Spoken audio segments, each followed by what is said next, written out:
A billionaire hires his maid to pretend to be his wife for 9 days, but what he didn't expect was how it would completely change their lives. Hello, viewer. Thanks for joining us. Leave a like and share your thoughts in the comments, along with the city you're watching from. Now let's continue with the story. Lucas Reed stood by the towering window of his penthouse on a crisp October morning. Manhattan's skyline stretched out before him. The city shimmered with possibility, yet he felt an odd emptiness. Despite his fortune and the well-furnished loft filled with modern art and state-of-the-art technology, there was a distinct absence of warmth that not even the glow of the sunrise could fix. He sipped his espresso and sighed, recalling a conversation with his personal physician the day before, who had asked if he ever took a vacation. As always, he shrugged it off, burying himself in work to avoid any lingering sense of loneliness. His cell phone buzzed on the marble counter. When he glanced at the screen, he recognized the caller ID, Dr. Hamilton, the family doctor who cared for his grandmother, Margaret Reed. Lucas's heart tightened. He pressed the phone to his ear with apprehension. "Mr. Reed," Dr. Hamilton said, tone solemn. "Your grandmother's condition has deteriorated. She asked to see you. I believe she wants to be sure you're settled." There was a careful pause. "She mentioned, again, how she always hoped you would be happily married." Lucas pinched the bridge of his nose. He knew exactly what that meant. Margaret had been longing to see him in a stable, loving relationship before her final days. Now, with her heart failing, time was running out. He promised the doctor he would visit that afternoon, then ended the call. Anxiety rippled through him, though he kept his composure. His grandmother had raised him for much of his childhood, becoming the true parent figure in his life. Her approval mattered more than he cared to admit. A soft knock on the front door broke his reverie. Sofia Martins, his dedicated housekeeper, stepped inside. Her dark, wavy hair was pulled into a practical bun, and her gentle face carried the exhaustion of late nights and early mornings. Sofia was 35, a single mother to a 10-year-old boy named Noah.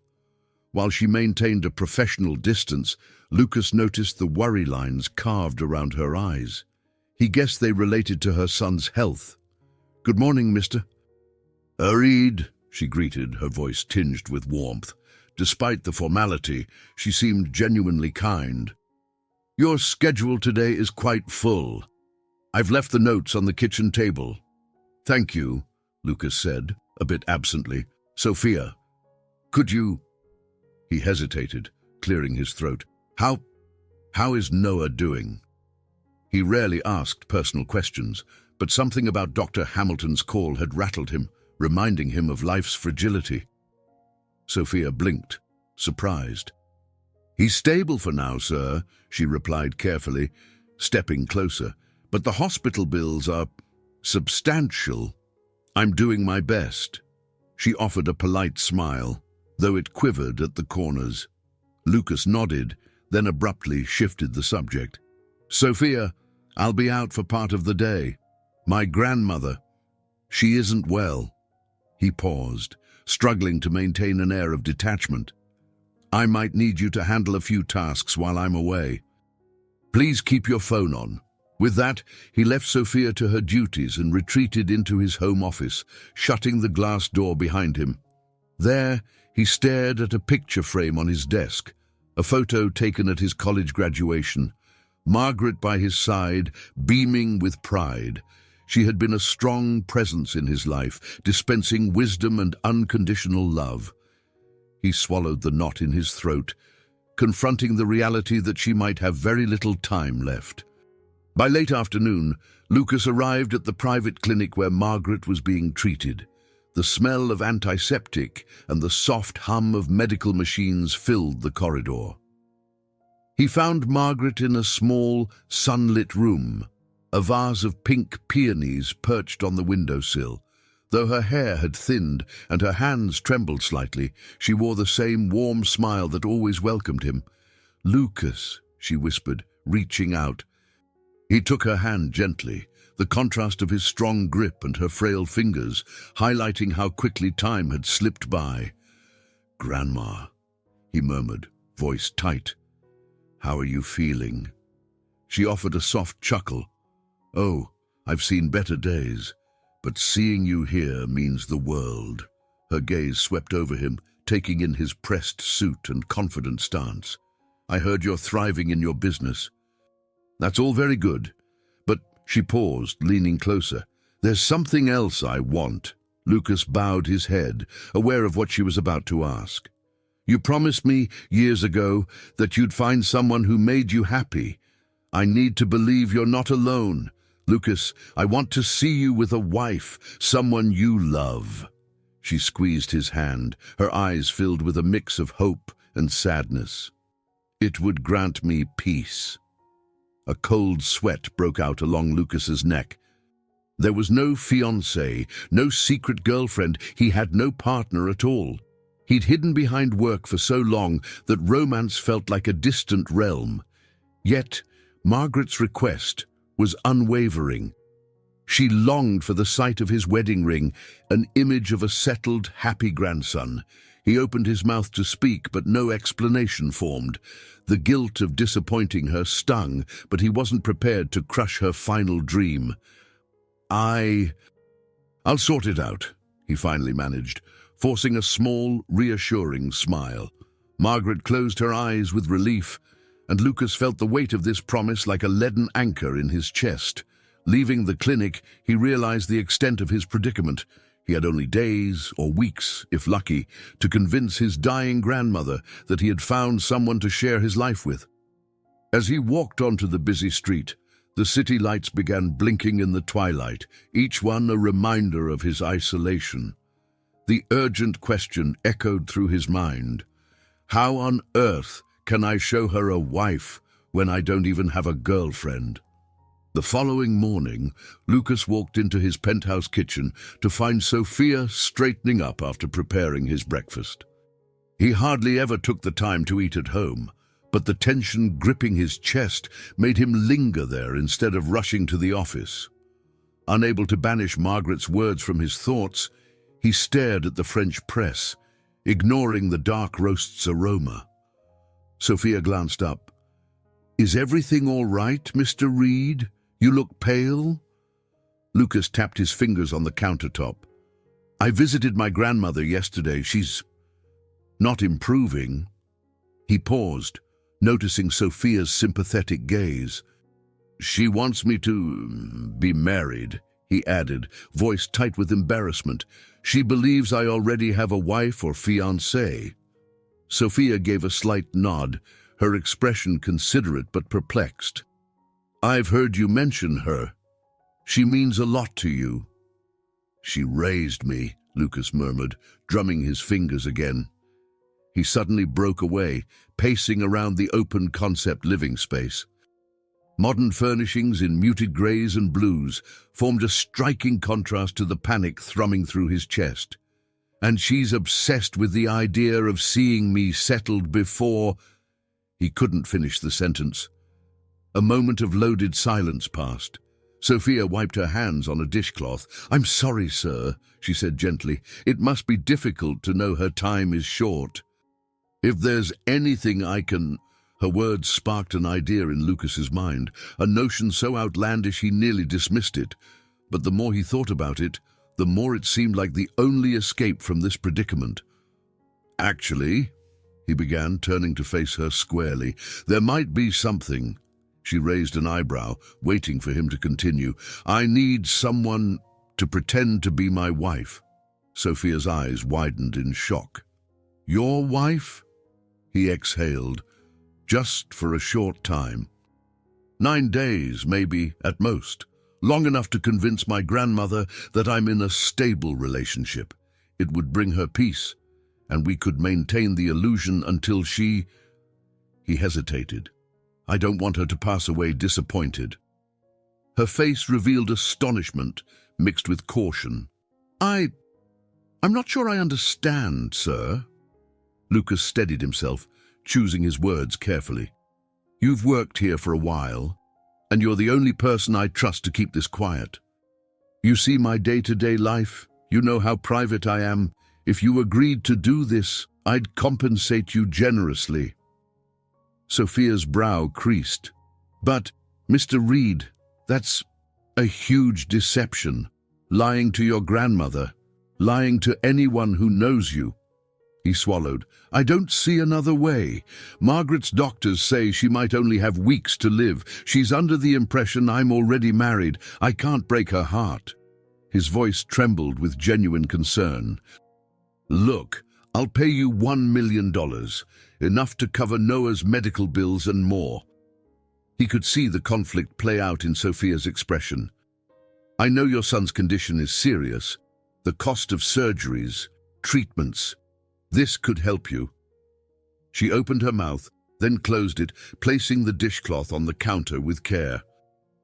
"Mr. Reed," she said slowly, "I wouldn't feel right doing this. It's dishonest."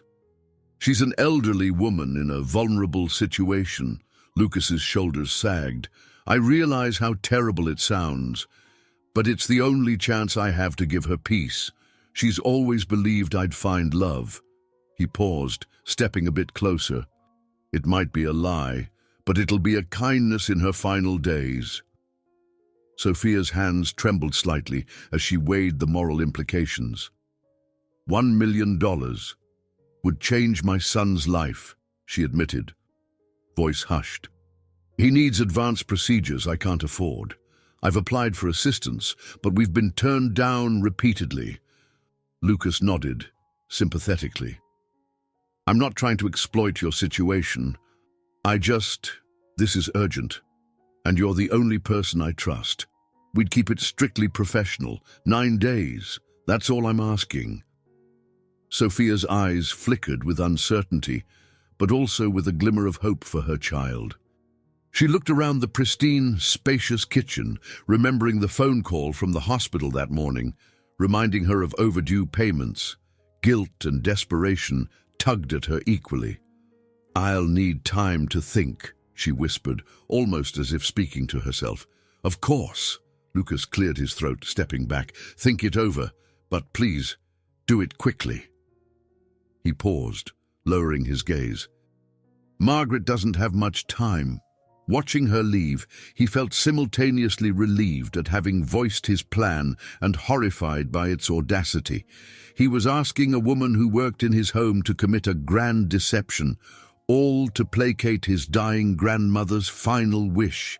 Yet, as he sank into a sleek leather chair in his living room, he wondered if it was truly his grandmother's peace he was seeking, or his own absolution for never finding the love she believed he deserved. For the next 24 hours, Sofia couldn't shake the turmoil churning in her mind. While dusting the bookshelves of the massive study, she rehearsed arguments for and against Lucas's proposal. Each corner of his lavish penthouse reminded her of what was at stake. She could pay Noah's hospital bills with ease, possibly secure his future treatments, and grant him a chance at a normal childhood. But the lie, it weighed heavily on her conscience. In the evening, after tidying up the spotless marble countertops in the kitchen, she picked up her cell phone to check messages. Noah was staying with her elderly neighbor, Mrs. Patterson, for the weekend. She had a text update. "Noah's feeling tired, but says he misses you. He has a mild fever, but we're keeping it under control." Sofia's stomach twisted in anxiety. Her boy deserved the best care that she couldn't afford alone.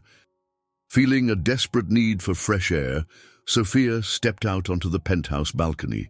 She leaned against the railing, gazing at the illuminated Manhattan skyline. The night was peaceful from this height, the noise of traffic a distant hum. She breathed in, letting the cool breeze calm her frazzled nerves. That was when Lucas slid open the glass door behind her. "Sofia," he said softly, his voice cutting through the hush. "May I join you?" She nodded, her back still turned. He moved beside her, resting his forearms on the sleek railing. For a few moments, they watched the shimmering city lights in silence. Finally, Lucas spoke, his tone subdued. I'm sorry if I've put you in an impossible position.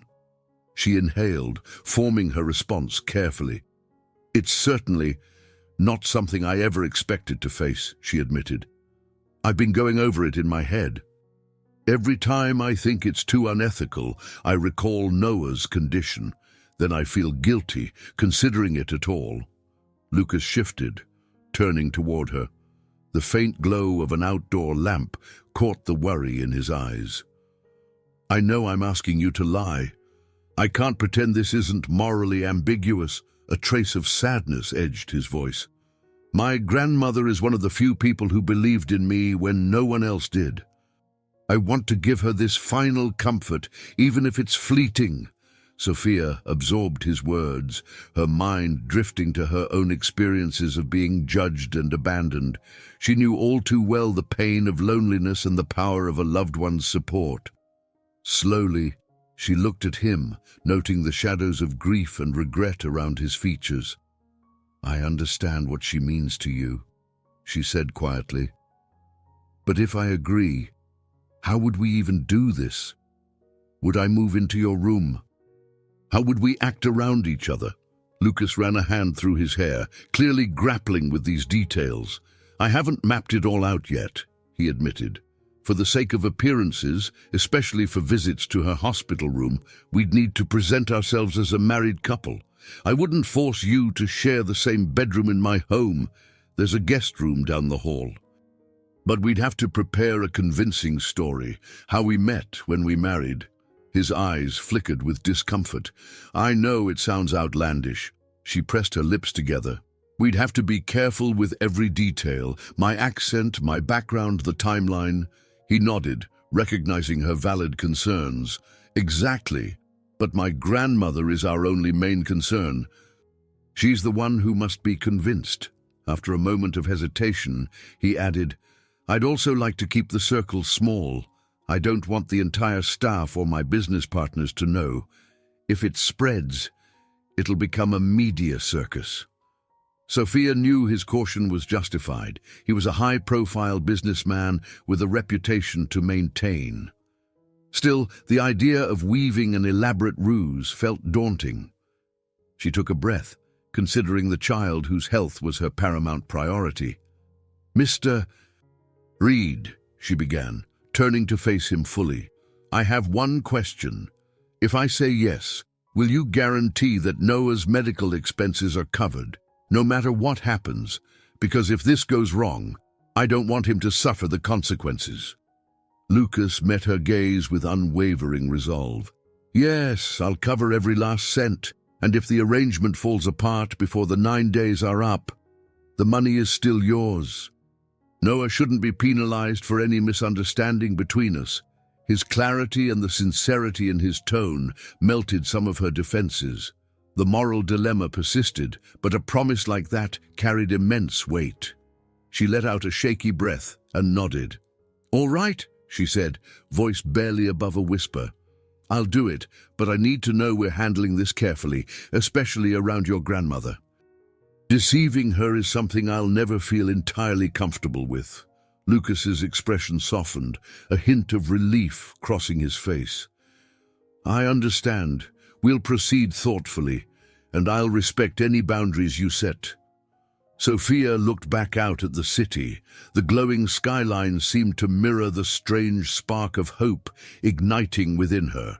She was about to tread a path paved with lies, but perhaps it would also lead to the salvation her son desperately needed. Although her conscience ached, one thing was clear. Saving Noah overshadowed every lingering doubt. The next day brought a wave of demands from both the hospital and Lucas's business dealings. Sofia woke early to the sound of her phone buzzing against the nightstand. Blinking sleep from her eyes, she read a notification, overdue payment notice. Anxiety coiled in her stomach yet again. Noah's cardiology department expected another deposit by the end of the week. She had no idea how she'd manage if she backed out of Lucas's proposition. She left her small bedroom, formerly the maid's quarters, and ventured into the penthouse's main living area. Lucas was already seated at the glass dining table, laptop open, face taut with concentration. He glanced up when she approached. "Morning," he said, gesturing for her to sit. "There's something we should discuss." She took the chair opposite him, noticing he'd brewed a pot of coffee and set out 2 cups. The small gesture struck her as unusual for a man who rarely showed such consideration. He pushed a file folder across the table toward her. Inside were printouts detailing possible explanations for how they'd met, along with notes about key dates they should memorize. "We need to finalize our backstory before you visit Margaret again," he explained, voice subdued. "It needs to be consistent enough that she won't suspect anything." Sofia flipped through the papers. "So, you suggest we say we met 2 years ago at a charity gala you hosted for pediatric care?" She paused, raising an eyebrow. "Is that because it aligns with my interest in children's hospitals, given Noah's situation?" He nodded. "Precisely. It's believable. We'll say you volunteered at the event, and we bonded over our mutual desire to help kids in need." He cleared his throat. "Then we'll claim we got married in a small private ceremony last summer in upstate New York." A faint flush of embarrassment crept over Sofia's cheeks. "Marriage last summer, but we never told your grandmother until now." Lucas shrugged. "I'll say we were too busy with my business expansions. I've always been somewhat distant in personal matters." She might accept that I kept it quiet to avoid media attention. His gaze hardened slightly. "Margaret's sharp, but she's also unwell. I doubt she'll dig too deep if the story seems genuine." Sofia frowned, tapping the pages. "Still, if she asks for details about the ceremony or wants to see photos—" "Leave that to me," Lucas interjected. "I'll have my assistant create some discreet images using a reliable photography team that can handle confidentiality. We'll keep them minimal to avoid scrutiny." He paused, then added softly, "We're doing this for her comfort, more than anything." She nodded, trying to steady her conscience. Just then, Lucas's phone rang. He grimaced, recognizing the number. "It's the legal team handling a major merger. I have to take this." He stood, pressing the device to his ear. "Yes, Rachel," he said curtly, walking away with brisk steps. Sofia sat there, coffee growing cold, as she flipped the pages of their fabricated love story. Strangely, parts of it felt almost plausible, as though it was a possibility that existed in a parallel world. She saw the lines describing how Lucas, a stoic businessman, had been touched by her warmth and empathy, how she had been won over by his generosity hidden beneath a tough exterior. In many ways, that was not entirely untrue. She had seen glimpses of compassion in him that he rarely displayed openly. Nevertheless, the facade weighed on her heart. Once Lucas concluded his call, he returned, expression grim. "We're on a tight timeline with the business merger. My partners need me to travel to San Francisco next week to finalize negotiations." "But Margaret needs us here," Sofia said, concern evident in her voice. He sank into his chair and folded his hands. "Exactly. That's why I need to streamline everything before I leave. Margaret's doctor says she could have a severe downturn at any moment. We can't postpone meeting her. We'll visit her tomorrow evening together." The pressure of it all crackled through the room, thick and tangible. Sofia worried about how quickly they were forced to move. "I'll do my best," she promised. "But, Mr. Reed, I won't act like a perfect socialite. I'm just a regular woman who—" He raised a hand gently. "I don't expect you to be anything else. In fact, being yourself might endear you to her more. She's always told me she'd prefer someone genuine over a society princess." He hesitated, then spoke more softly. "Sofia, I appreciate what you're doing. I know it's not easy." Touched by this uncommon acknowledgement, she managed a small smile. "Let's hope it goes smoothly." Later, after she finished her daily responsibilities, Sofia retreated to her room and called Mrs. Patterson for an update on Noah. His fever had subsided, but he still needed rest. Hearing this, Sofia felt a faint spark of relief. She looked around the modest space where she slept, a clear reminder of her true position. Though she was stepping into the role of wife to Lucas, she was still the employee trying to do the best for her child. Outside her door, she heard Lucas pacing. He must be on the phone again, orchestrating financial deals worth millions. It struck her how different their worlds truly were. Yet they were about to weave them into a single tapestry of fiction for Margaret's sake. Sofia closed her eyes, hoping against hope that the threads wouldn't unravel. On the day of their planned hospital visit, Sofia's stomach churned like a restless sea. She dressed carefully in a knee-length navy dress and low heels, trying to appear elegant yet understated, someone Lucas Reed might realistically have married. She stared at her reflection in the mirror, heart pounding at the deception she was about to undertake. At exactly 6 o'clock, Lucas knocked on her door. He looked impeccably groomed in a charcoal suit, his tie a muted silver. His eyes roamed over her attire, and he gave a slight, appreciative nod. "That dress is perfect," he remarked softly. "You look like someone I'd choose." Heat rushed to her cheeks at the subtle compliment. This was no time to get flustered, she reminded herself. She had to remain composed, especially for Margaret's sake. "Thank you," she responded, forcing a calm smile. "I suppose we should go." They rode down to the parking level in silence. Lucas's personal driver opened the back door of a sleek black sedan, and they slipped inside. The ride to the private clinic felt longer than usual, tension buzzing between them. At one point, Lucas placed his hand on top of hers, as if to reassure her. The gesture was brief, but unexpectedly comforting. When they arrived, Dr. Hamilton greeted them in the lobby, a gentle warmth in his eyes. "Margaret's been looking forward to seeing you, Lucas." Then, turning to Sofia, he extended his hand. "I'm glad you could come along, Mrs. Reed." Sofia nearly jolted at the name Mrs. Reed, but she managed a polite nod. "It's an honor to be here," she said, voice steady despite her inner turmoil. They made their way to Margaret's room, the hallways lined with potted plants and subdued lighting. The gentle hum of medical equipment filled the air. Sofia's heart pounded harder with each step, nerves jangling. Lucas, sensing her anxiety, gave her hand a brief squeeze before pushing open the door.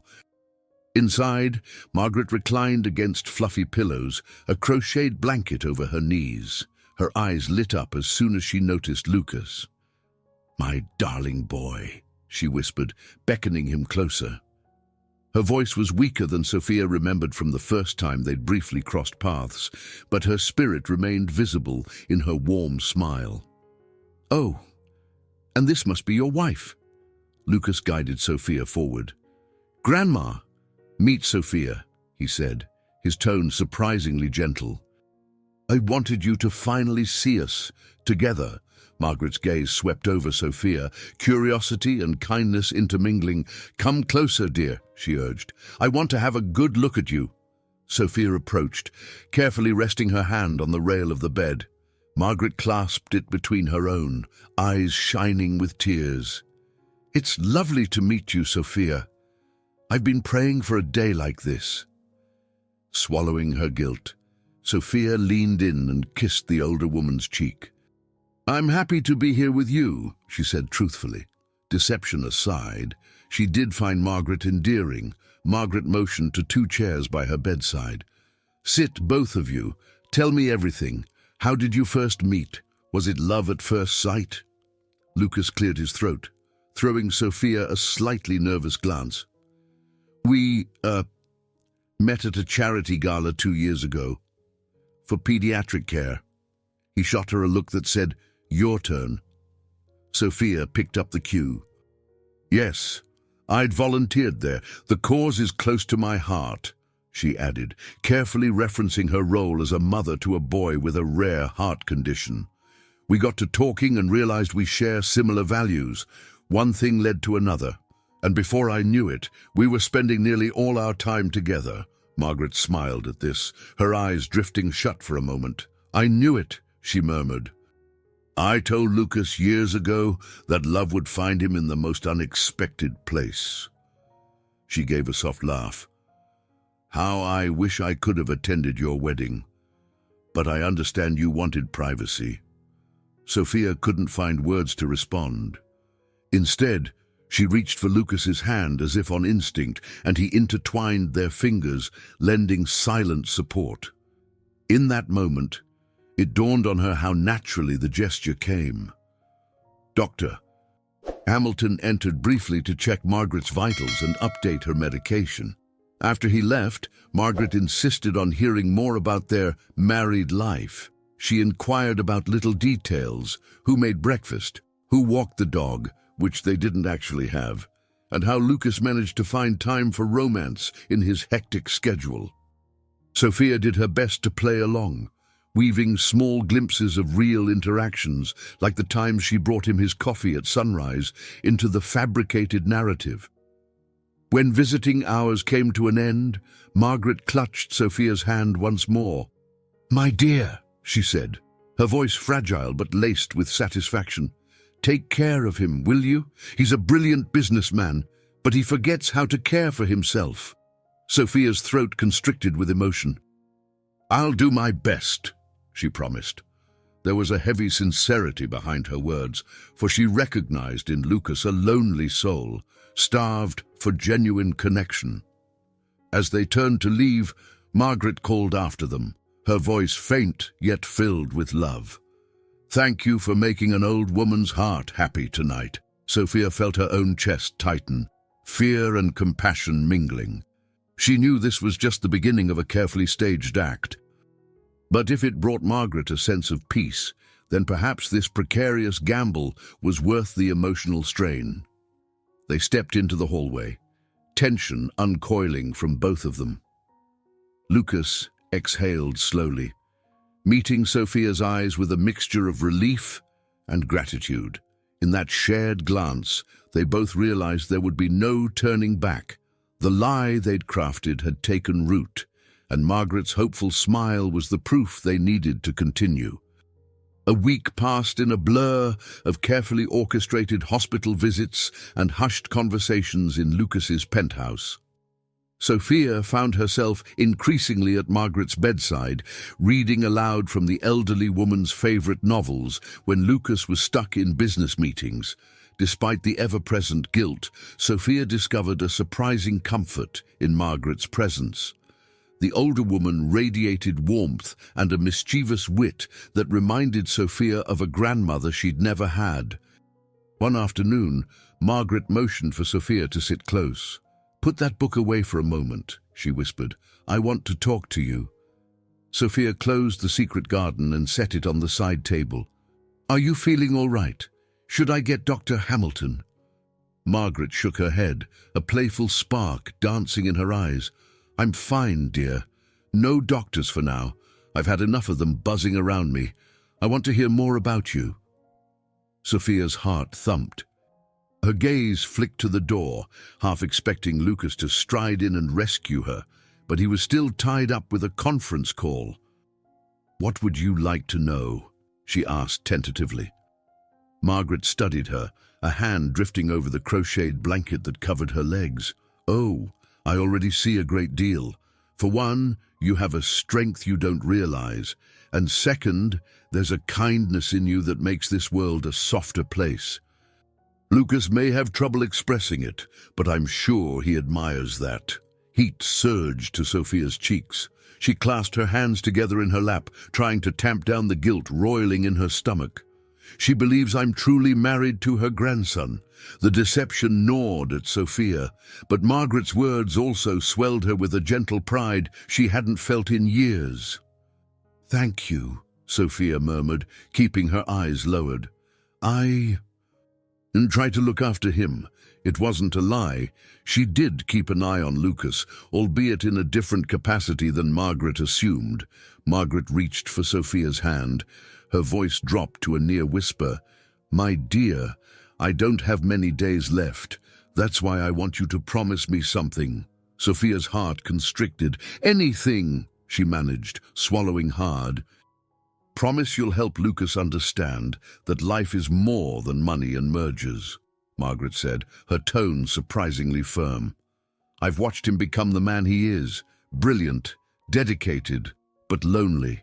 The boardroom won't keep him warm at night, and a string of deals will never fill the emptiness in his heart." Tears pricked Sophia's eyes.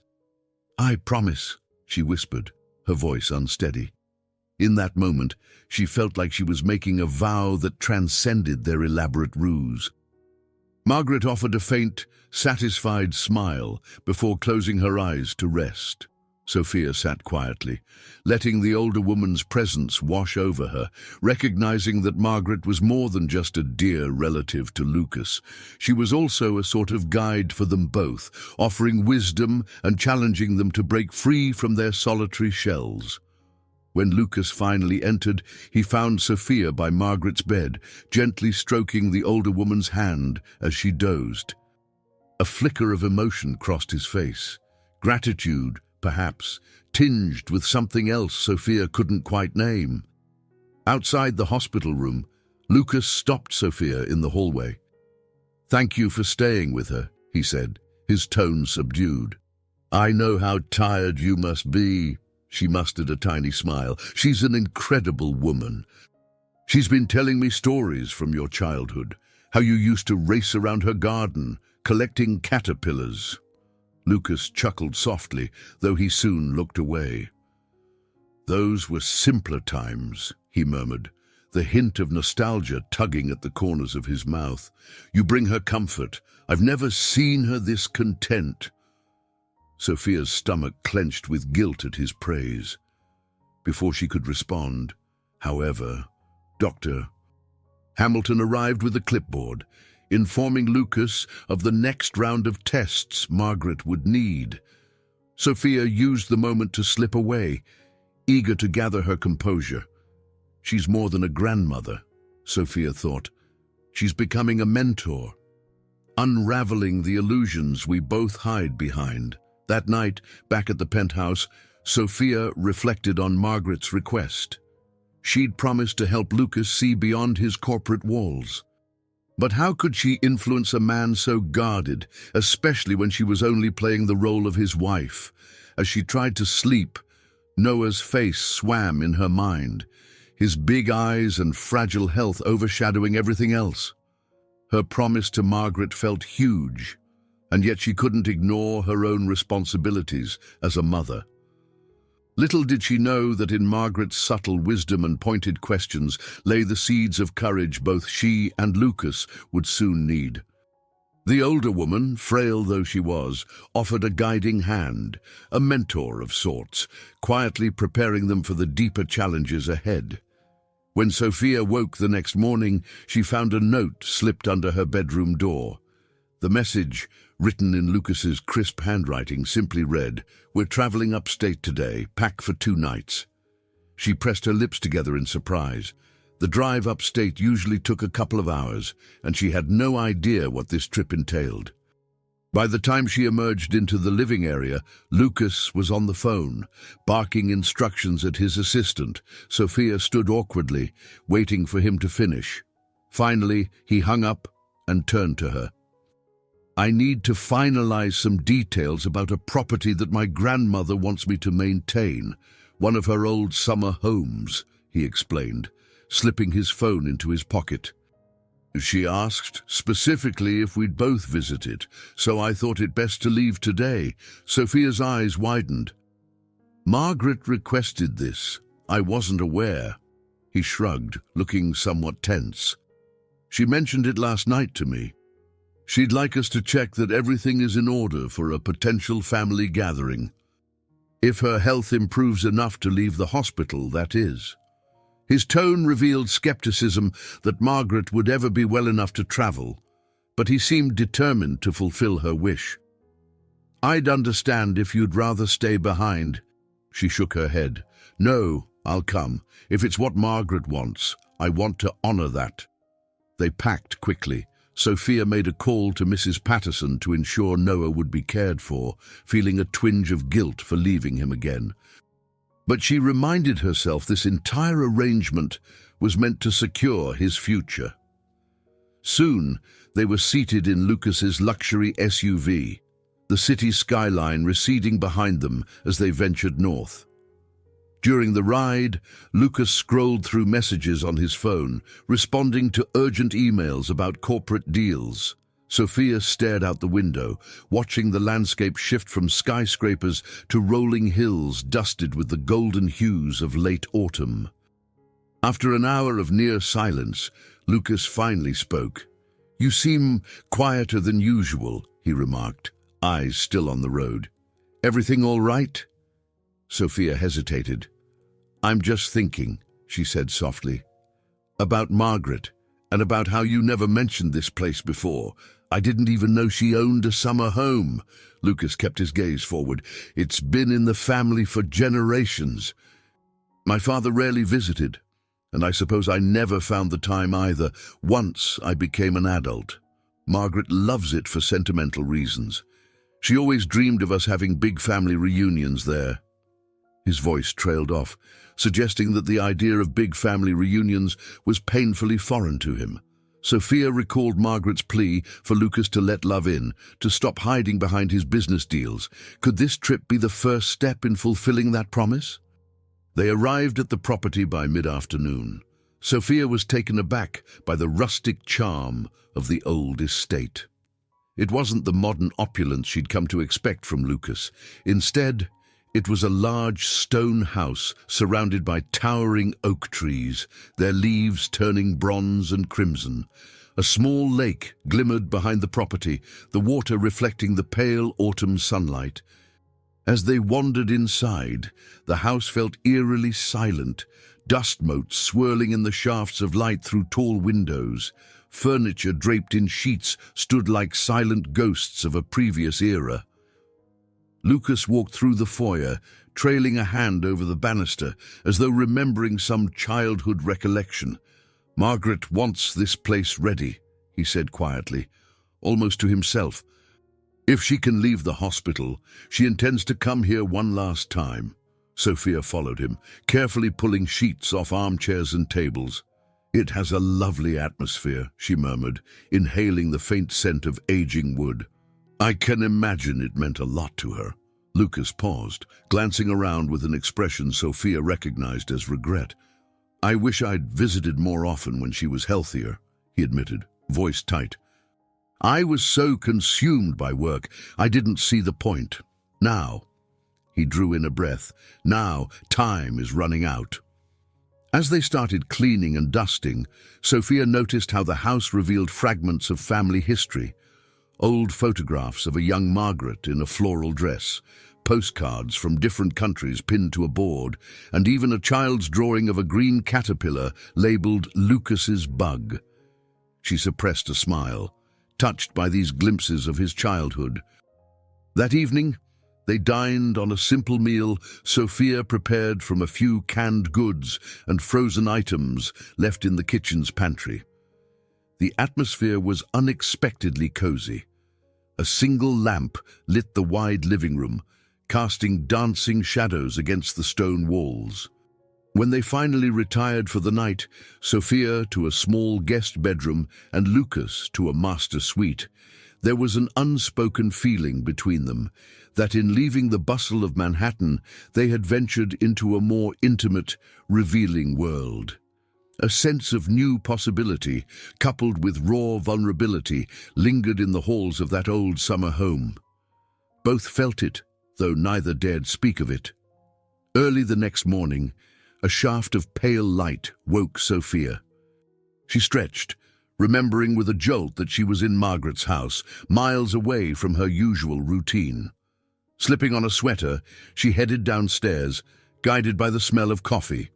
She found Lucas in the kitchen, fiddling with an old coffee maker. "I think I got it to work," he said, sounding mildly triumphant. "The electricity is patchy here. We'll need to get a generator if Margaret wants to stay." Sophia rubbed her hands, trying to fight off the chill. "I'll make a note of that," she replied. She poured herself a cup, surprised by how domestic the moment felt. They were alone in this tranquil setting, forced to cooperate in ways they never had in the city. "Last night," Lucas began, gazing at his coffee, "I was up late looking at old family photos. I found pictures of my grandmother with my grandfather, smiling, traveling, enjoying life. I realized how little I've done of that, even though I have all the resources in the world." Sofia leaned against the counter. "Maybe that's why Margaret wants you here. To remember that part of your family's legacy isn't just about success, it's about living." Lucas nodded, pensive. The conversation felt raw, as though they were peeling away layers of formalities that had always separated them. They spent the morning tending to the property. Sofia swept floors and opened windows to air out musty rooms, while Lucas attempted minor repairs with a toolbox left behind by the caretaker. By midday, they took a break on the stone patio overlooking the lake. The air was brisk, and the water's surface shimmered under a cold sun. "I used to fish on that lake," Lucas said, pointing to a small pier jutting out into the water. "Margaret taught me how to cast a line. I'd spend hours waiting for a bite." Sofia smiled, picturing a younger Lucas filled with childlike wonder. "She speaks so fondly of those days. You must have made her proud." He shrugged, his gaze drifting to the rippling water. "Life changed after my father died. I felt like I had to step up, prove myself as the man of the family. Before long, it was all about deals and profits." Sofia's chest ached with compassion. They were forging an odd, fragile intimacy based on half-truths. Yet, amid the deception about their marriage, they were discovering honest parts of each other, perhaps more genuine than anything in their usual circles. That evening, Lucas lit a fire in the old stone fireplace. The dancing flames created a cozy ambience in the living room as they shared a simple dinner. Sofia found it surprisingly easy to talk about her childhood, though she skirted the details of her past relationship with Noah's father.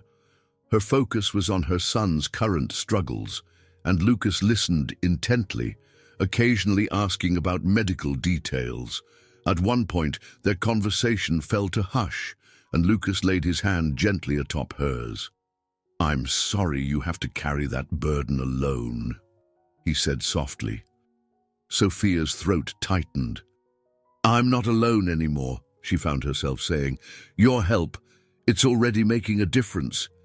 They locked eyes, something unspoken passing between them. The snap of the logs in the fireplace broke the moment, and Sofia drew her hand away, heat rising in her cheeks. "We're supposed to be pretending," she reminded herself, though the lines between pretense and truth were blurring. The next day, they faced a small hurdle. The property's caretaker, a middle-aged man named Harold, arrived to check on the estate. He was surprised to find Lucas and Sofia. "Mr. Reed," he greeted, tipping his cap. "Didn't expect you here. And this must be your wife." Sofia stiffened, her pulse hammering. This was the first time someone outside their inner circle posed the question. She was half afraid Harold might sense the ruse. But Lucas simply extended a polite handshake. "Yes, my wife, Sofia," he said smoothly. "We're here to get the place ready for my grandmother." Harold smiled. "Glad to hear it. Mrs. Reed used to visit every summer, rain or shine." Sofia relaxed slightly. Grateful Harold seemed to accept the story without suspicion. But the exchange reminded her how precarious their facade was. Every moment, they risked someone discovering the truth. The weight of that potential exposure pressed on her, yet she also sensed that her relationship with Lucas was evolving beyond mere performance. As night approached again, they both lingered by the lake, watching the sunset glimmer across the water. This world of pretend had taken on unexpected depth. Sofia felt a pull in her heart, a longing she'd tried to bury. She suspected Lucas felt it too, although neither dared to speak aloud the growing bond that lay beneath the surface of their carefully woven lie. They returned to Manhattan early the next morning, the SUV loaded with notes on repairs and a renewed sense of purpose for Margaret's summer home. As soon as the penthouse's door closed behind them, Sofia felt the city's frenetic energy wash over her, a stark contrast to the calm they'd shared upstate. Within minutes, the phone rang. Dr. Hamilton's voice, clipped with urgency, explained that Margaret had experienced a brief scare with her heart. She was stable, but it was a stark reminder of her fragility. Lucas left immediately for the hospital, instructing Sofia to follow once she had settled in. When Sofia arrived at Margaret's bedside a few hours later, the older woman was propped up on pillows, her breathing shallow but steady. Lucas stood by the window, arms crossed, his face clouded with concern. Margaret beckoned Sofia closer. "Tell me about the house," she whispered, each word requiring visible effort. "Did you find my old fishing rods? I used to keep them in the garage." Sofia gently took Margaret's hand. "We did find a few rods, but they need some repairs," she answered softly. "The house is beautiful, though, peaceful. I can see why you love it." Margaret managed a weak smile. "It's where Lucas learned to live, before the world demanded too much of him." She paused to catch her breath. "Don't let him forget that," she added, locking eyes with Sofia. A ripple of emotion traveled through Sofia. She recognized the undercurrent of expectation in Margaret's gaze. Expectation that Sofia would protect and guide Lucas in a way Margaret no longer could. It was both touching and unsettling. She wasn't truly Lucas's wife, yet Margaret was entrusting her with something deeply personal. Shortly after, James Turner, Lucas's reliable right-hand man, entered. He wore a crisp navy suit and carried a get-well bouquet. Offering a polite nod to Sofia, he turned to Lucas.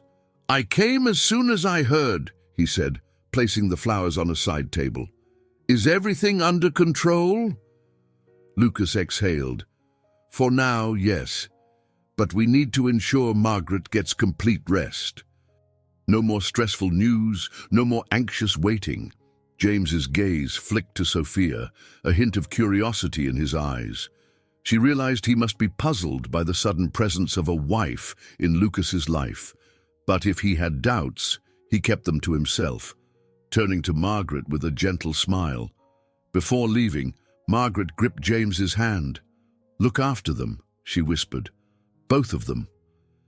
Then, her gaze shifted to Sofia, and she nodded as though confirming something unspoken. Over the next few days, Sofia and Lucas settled into a new rhythm that blurred the lines between professional, personal, and purely fabricated. Sofia continued her regular housekeeping tasks, though Lucas insisted she lighten her workload and devoted time to visiting Margaret. Yet she also found herself accompanying Lucas to occasional business dinners where she had to play the devoted spouse. At one such dinner, held in a glossy midtown restaurant, she met Rachel Collins, an imposing woman with sharp features and an even sharper gaze. Rachel was a key figure in Lucas's upcoming merger, and from the moment she saw Sofia, Rachel's eyes narrowed with suspicion. "So this is the mysterious Mrs. Reed," Rachel said, her tone bordering on skepticism. "Lucas has been quite private about you." Sofia forced a pleasant smile. "I'm usually not one for the spotlight," she answered, aiming for a confident yet humble vibe. Rachel's gaze flicked between them. "I see. And how long have you been married?" Sofia swallowed. "We had a private ceremony last year," she said, recalling the fabricated timeline. She prayed her voice sounded steady. Lucas, noticing the tension, smoothly interjected. "It was a small gathering, just family. We prefer keeping our personal life low-key." The conversation moved on, but Sofia felt Rachel's eyes linger on her throughout the meal. Once they returned to the penthouse, Sofia let out a sigh of relief the moment the door closed behind them. She doesn't believe us, she murmured, setting her coat on the rack. Lucas loosened his tie, looking equally drained. Rachel questions everything. Don't worry. We'll handle it. The important thing is that Margaret remains convinced. His expression softened. And how are you feeling about all this? It's a lot of pressure. Her chest tightened at the concern in his voice. I'm managing, she said, forcing a brave smile. Though sometimes I worry about how this will all end. Lucas stepped closer, eyes earnest. I do too, he admitted, but let's focus on the present. We'll figure out the rest as we go, Sofia nodded, and they lingered there for a moment, the space between them charged with an unspoken connection. Outside, the city glowed, oblivious to their tangled predicament. In that hushed second, Sofia realized they were adapting, not just to the lie, but to each other's presence. Whether that adaptation would lead to more heartbreak or a deeper bond, only time would tell. Sofia found herself pacing the penthouse kitchen one rainy afternoon, waiting anxiously for Noah's latest test results. Her phone lay silent on the island counter, each passing minute amplifying her apprehension. Lucas had left for the office, promising to return as soon as he could break free from his marathon of meetings. When the phone finally buzzed, Sofia snatched it up, heart pounding. Mrs. Patterson's calm voice informed her that Noah's tests indicated a slight improvement thanks to new medication, though he still needed to be closely monitored. Sofia released a shuddering breath, tears of relief pressing at her eyelids. She nearly jumped when a polite cough sounded behind her.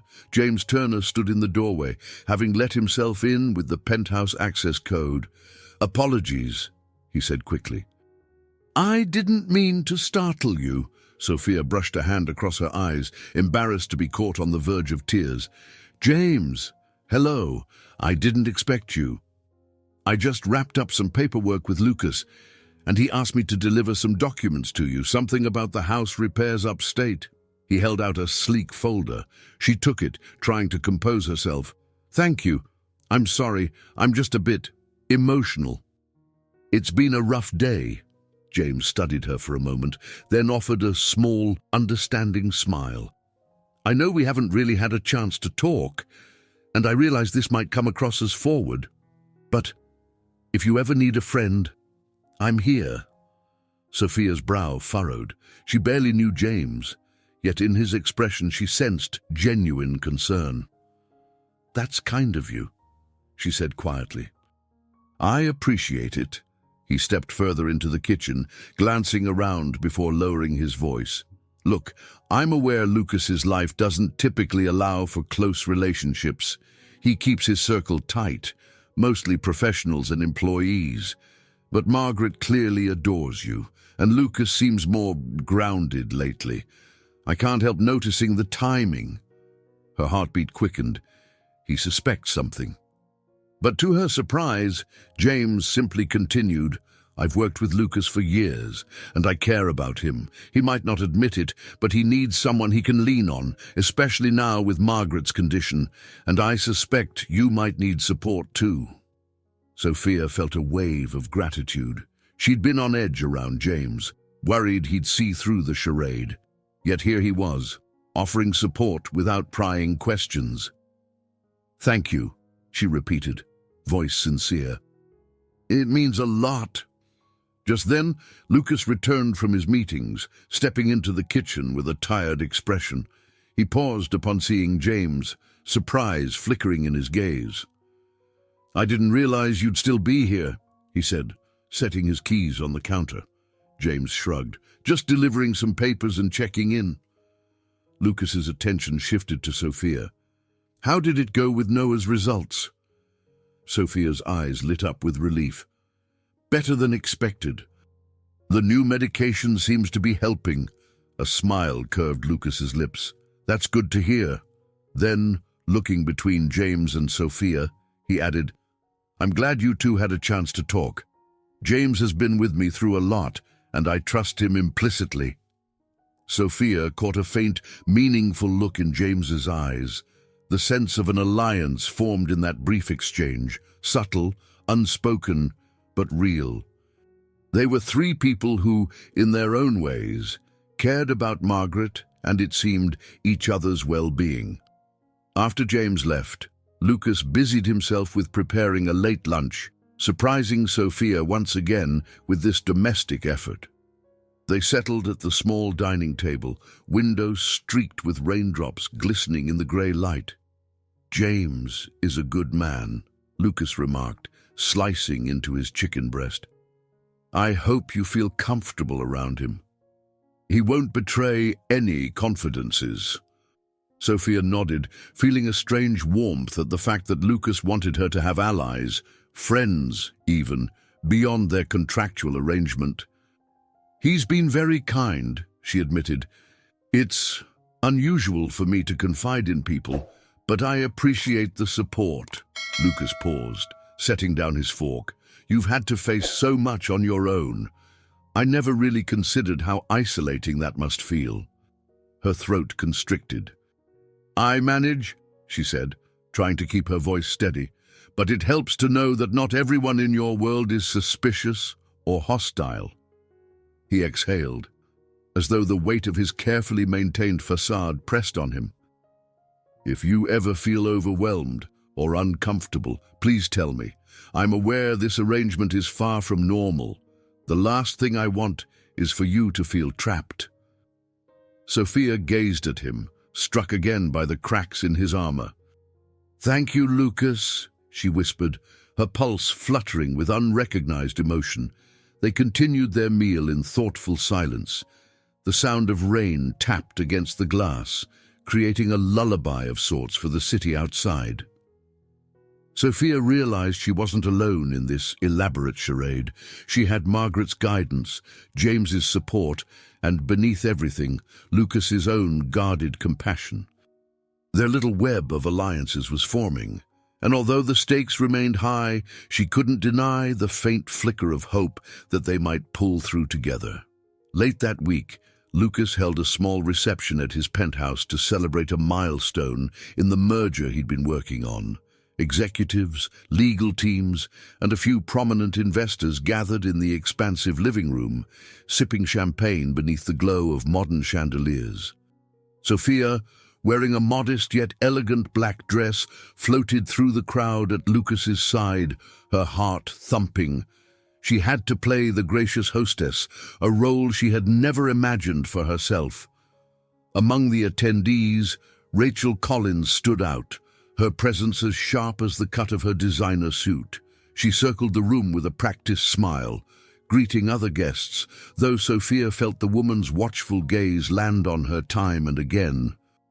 Eventually, Rachel cornered Sofia near the balcony doors. "You must be exhausted," she said, voice dripping with polite curiosity. "Hosting such an event requires practice, and wouldn't you agree?" Sofia swallowed, choosing her words carefully. "I'm learning quickly. Lucas has been very supportive." Rachel's lips curved in a slight smirk. "Yes, I'm sure. It just surprises me that Lucas never mentioned you before. Considering how important a spouse is in business circles, one would expect him to introduce you around much sooner." A ripple of unease ran through Sofia. She forced a light laugh. "We value our privacy, Ms. Collins.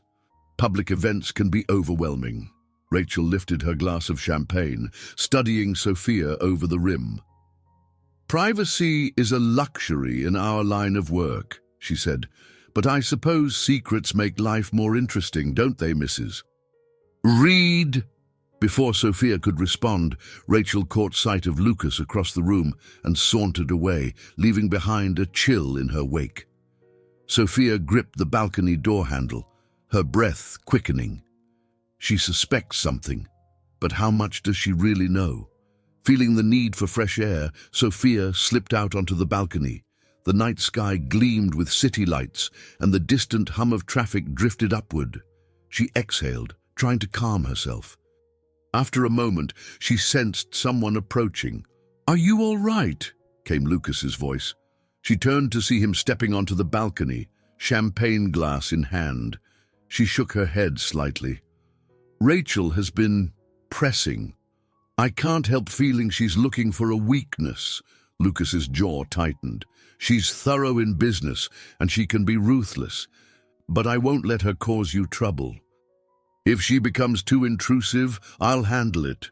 Sofia fiddled with the thin strap of her dress. I just worry that her suspicions might hurt your grandmother. If she were to... Lucas surprised her by taking her hand, his tone fierce.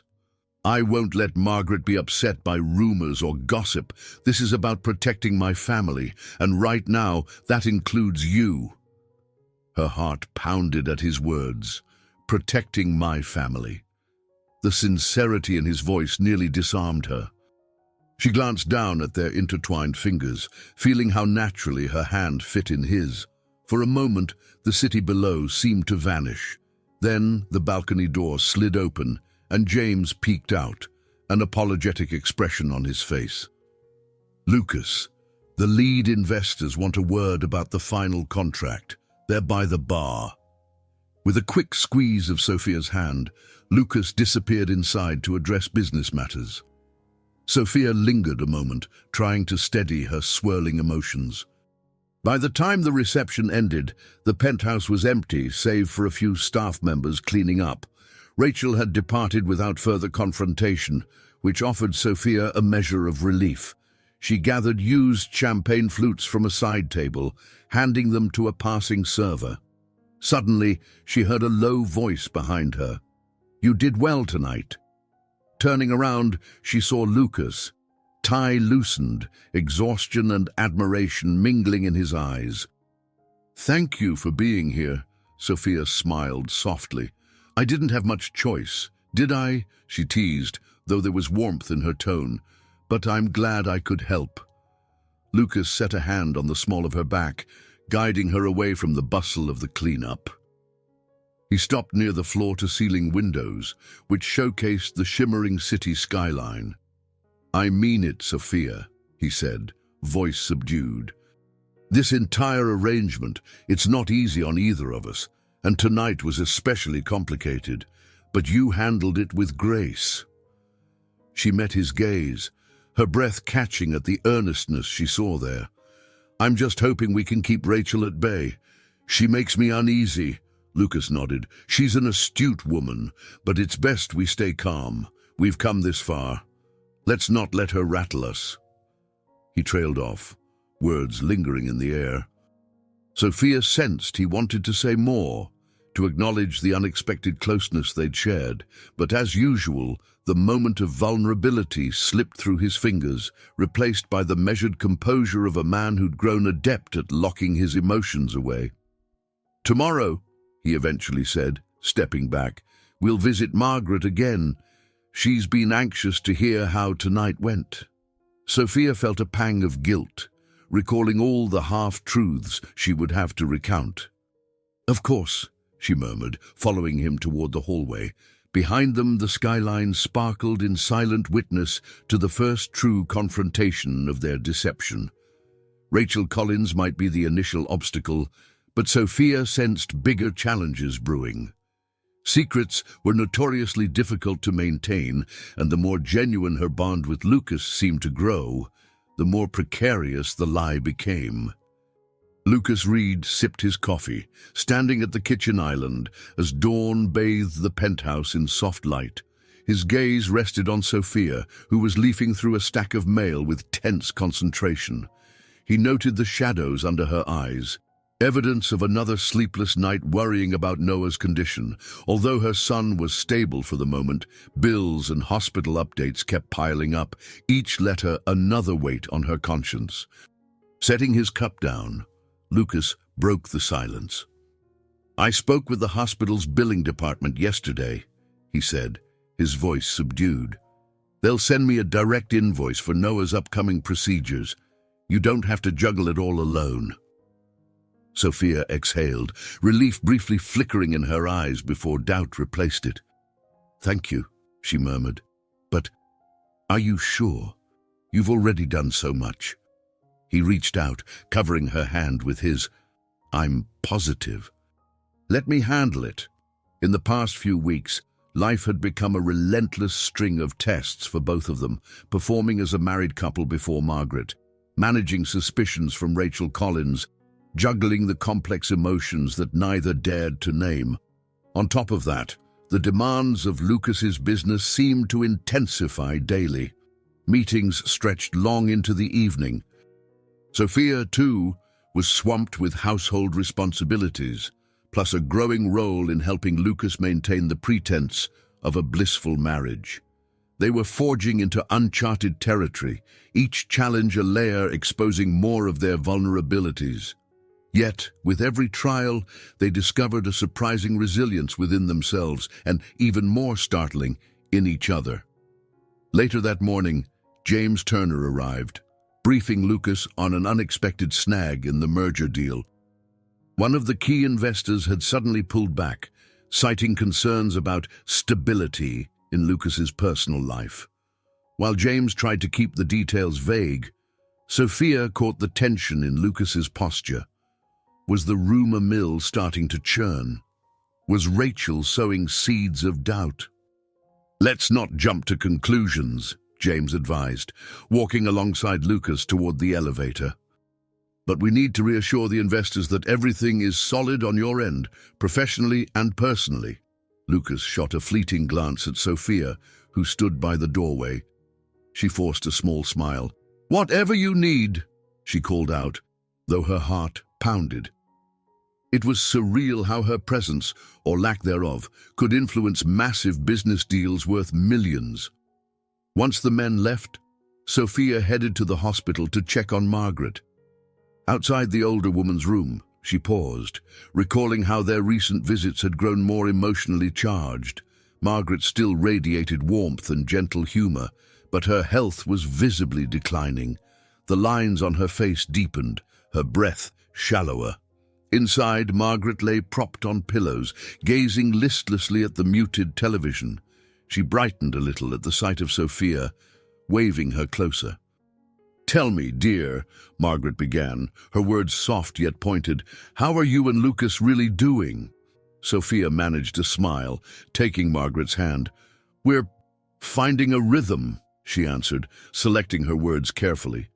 "He's quite busy with the merger, and I've been overseeing some details at the penthouse, but we make time to visit you, at least."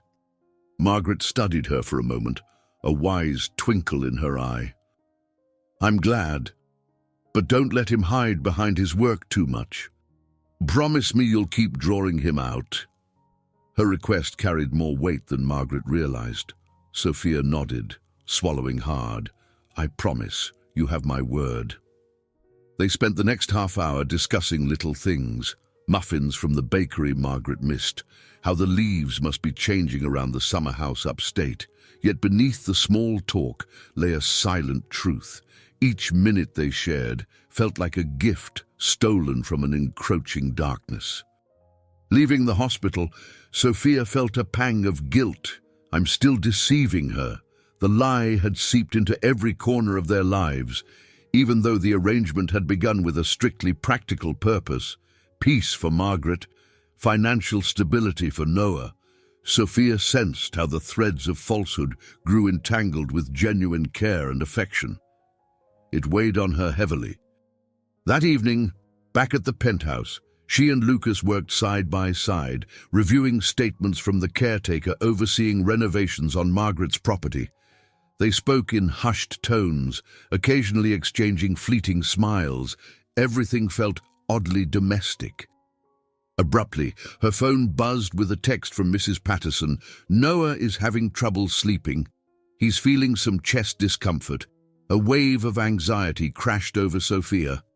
Lucas noticed her tense expression. "What is it?" She showed him the text.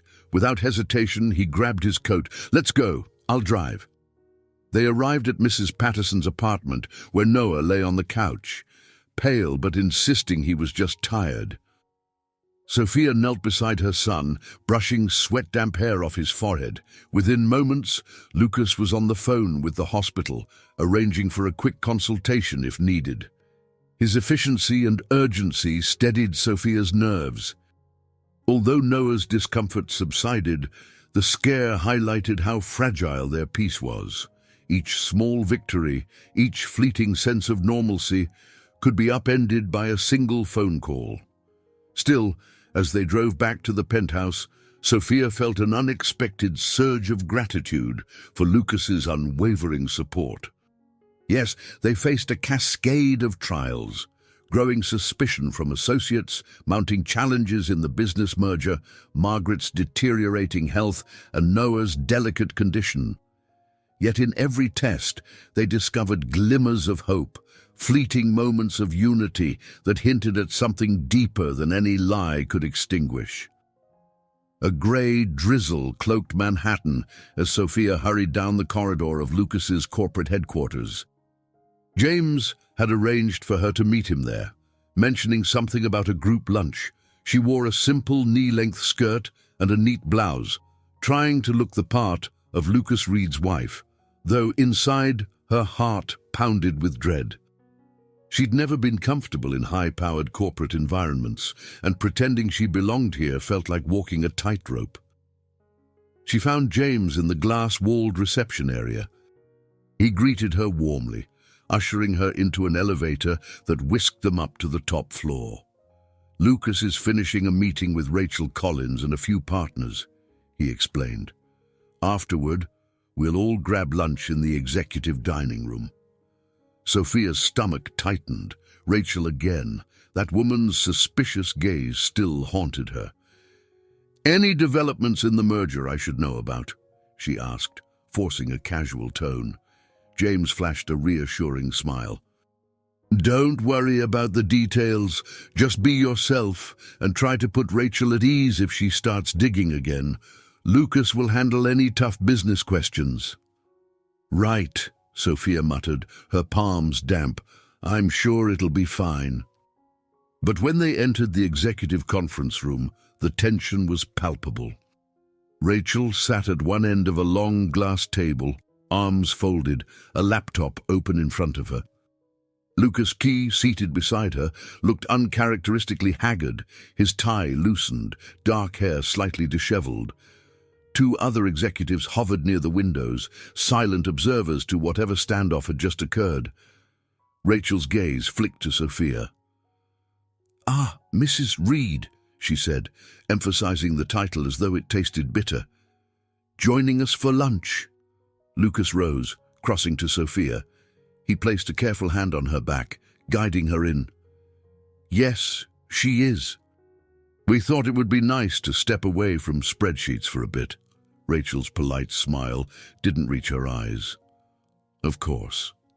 They soon moved to the executive dining room, a sleek space with panoramic views of the city. A catered spread awaited them, but the atmosphere remained strained. Rachel tossed out barbed compliments about Sofia's ability to adjust to high society life so quickly, while Lucas fielded a barrage of pointed merger questions about company transparency and brand consistency. Sofia tried to maintain composure. She forced a laugh at Rachel's insincere remarks, occasionally stealing glances at Lucas's somber expression. At one point, she excused herself to the restroom, needing a moment to breathe. To her surprise, Rachel followed her out. In the hallway, the woman's heels clicked against polished marble floors as she closed in on Sofia. "Do you mind if I join you, Mrs. Reed?" Rachel asked, voice all sugar and steel. Sofia swallowed. "Not at all." In the restroom, Rachel checked her reflection in the mirror, then turned to Sofia with a predatory smile. "You know, I find it fascinating how quickly you've adapted to Lucas's world.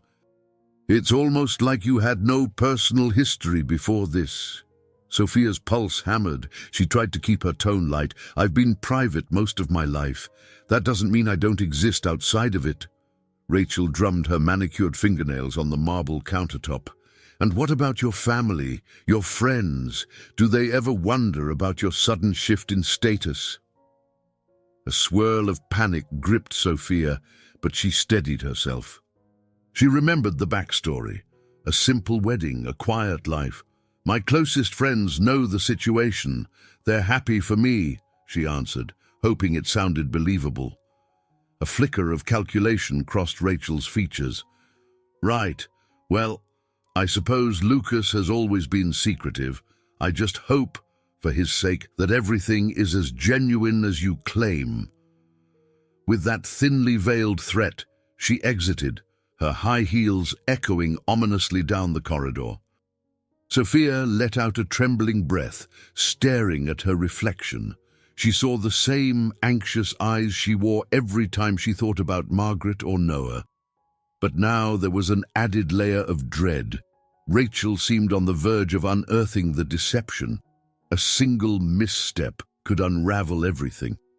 After lunch, as they left the building, Lucas slipped his arm around Sofia. The gesture felt protective, yet she could sense his own turmoil. He guided her into the waiting town car, slamming the door behind them. Once they were alone, he let out a weary sigh. "Rachel is relentless," he muttered. "She's hinting that our marriage is some sort of smokescreen, and I can't afford the scandal." Sofia's hands balled into fists in her lap. "She practically interrogated me, Lucas." He reached for her, brushing the back of her hand softly. "I'm sorry. We'll find a way to handle her. But until we finalize the merger, we have to keep it together." She nodded, emotions tangling into a tight knot inside her. The moral weight of their lie pressed harder each day. She had never anticipated how deeply it would cut, or how precariously they'd be forced to dance around suspicious eyes. Despite all their good intentions, Margaret's peace, Noah's health, the deception was spiraling into a dangerous game. And it was becoming painfully clear that they couldn't keep it up forever. Night had fallen by the time Lucas and Sofia returned to the penthouse, both weighed down by the day's tension. The lights of the city sparkled outside, but inside, an uneasy hush prevailed. Sofia set her purse on the entryway table, then immediately went to check her phone for messages about Noah. All was quiet for the moment, thank goodness. Lucas headed into his office, and for a while she heard only the muffled sound of his voice on a call with James, something about placating skittish investors. Then, unexpectedly, the phone went silent, and Lucas emerged looking ashen. "What's wrong?" Sofia asked, her heart jumping at the sight of his grim face. "It's Rachel," he replied, slumping onto the living room sofa. "She's threatening to speak to certain media outlets, hinting there's a scandal involving my personal life. She claims it could jeopardize the merger if the press catches wind of anything unsavory." Sofia's pulse thudded in her ears. "Unsavory like a fake marriage?" He nodded, raking a hand through his hair. "She hasn't come out and said that outright, but she's implying I'm hiding something big, that I'm deceiving the board and the public. If she stirs up enough speculation, it could ruin not only the deal, but my reputation. I'd face lawsuits, lost contracts, who knows what else." Sofia sank down beside him, the enormity of the crisis crushing her chest. "This is exactly what we feared." She swallowed hard, thinking of Margaret's frail condition, of Noah's treatment still underway. "What can we do?" Lucas hesitated. "James suggests we confront Rachel head-on, assure her that our marriage is legitimate and threaten legal action if she slanders us. But if she probes deeper, if she uncovers the truth—" He exhaled shakily. "The fallout would be catastrophic." A panicky silence stretched between them. Sofia pictured Margaret's gentle smile, the promise she had made to bring Lucas out of his shell. She thought of Noah, his hopeful face whenever Lucas's support paved the way for better care. The stakes had never felt higher. At length, Lucas stood, pacing the length of the living room. "I've devoted my entire life to building this empire. I can't let it crumble over a lie, but I also can't break my grandmother's heart. If she learns the truth now—" "Lucas," Sofia said, voice trembling, "we have to find a middle ground. Maybe we can talk to Rachel in private, show her some kind of evidence that we're—" She stopped herself. What evidence could they really offer that wouldn't unravel under scrutiny? He shook his head, frustration etched in every line of his face. Rachel is too smart for half measures. If I give her doctored wedding photos or manufactured timelines, she'll dig deeper. I'm honestly not sure how to silence her. Sofia's eyes burned with unshed tears. What if, she paused, hugging her arms around herself, what if we just come clean? Tell Margaret the truth, before Rachel spreads it everywhere. Lucas stared at her, horror sparking in his eyes. Confess to my dying grandmother that I staged a marriage to console her. Sofia, the shock could kill her. How could we possibly... His words hung in the air, thick with dread. She stood, her voice raw. Then what choice do we have? We can't keep dancing on this razor's edge. Sooner or later, Rachel will expose everything. They gazed at each other, fear and desperation mingling in their expressions. The predicament seemed impossible. On one side loomed a looming corporate scandal. On the other, the heartbreak of an elderly woman who wanted nothing but her grandson's happiness. And woven throughout was Noah's fragile hope, reliant on the financial stability Lucas provided. Suddenly, Lucas's phone buzzed on the coffee table, its screen lighting up with Rachel's name. He grimaced, ignoring the call. "We're running out of time," he muttered. "I need to meet her face to face, try to negotiate." Sofia swallowed. "I'll go with you." He looked at her, surprise flickering in his eyes. "Are you sure? It could get ugly." She squared her shoulders, steeling her resolve. "This whole situation involves me as much as it does you. If she's going to confront us, let's face her together." In that moment, a spark of determination united them. Two people bound by a deception they hadn't fully grasped the consequences of. They had to stand as a team, even if the threat seemed insurmountable. The alternative, abandoning each other, letting Rachel's meddling destroy everything, was unthinkable.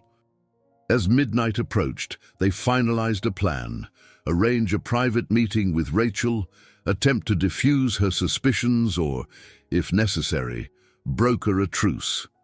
It felt risky, half-baked, but it was the only clear path in the labyrinth they'd constructed. When they finally retreated to their separate rooms, neither found rest easily. Fear gnawed at them, whispering that no matter what they tried, the day of reckoning was near, and it might tear them apart in more ways than one. 2 days later, Lucas and Sofia arrived at an upscale lounge on the Upper East Side for their meeting with Rachel. The setting was discreet, yet elegant, with low lighting and velvet accents.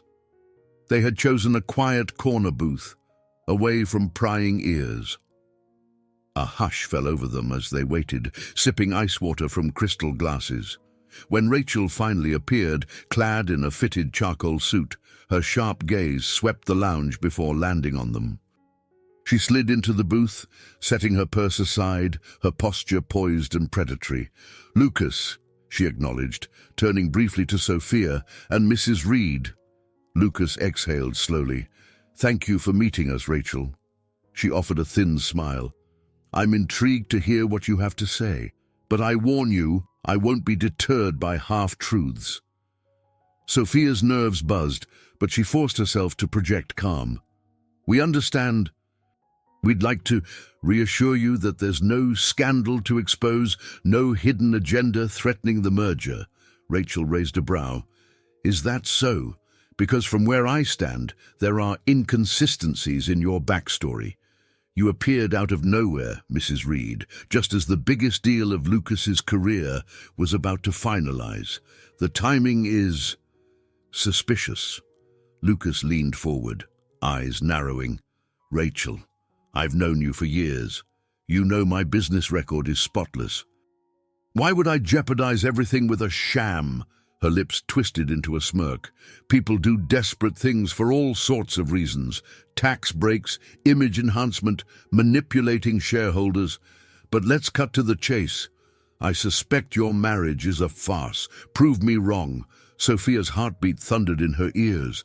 She darted a glance at Lucas. He inhaled, then slid a manila envelope across the table.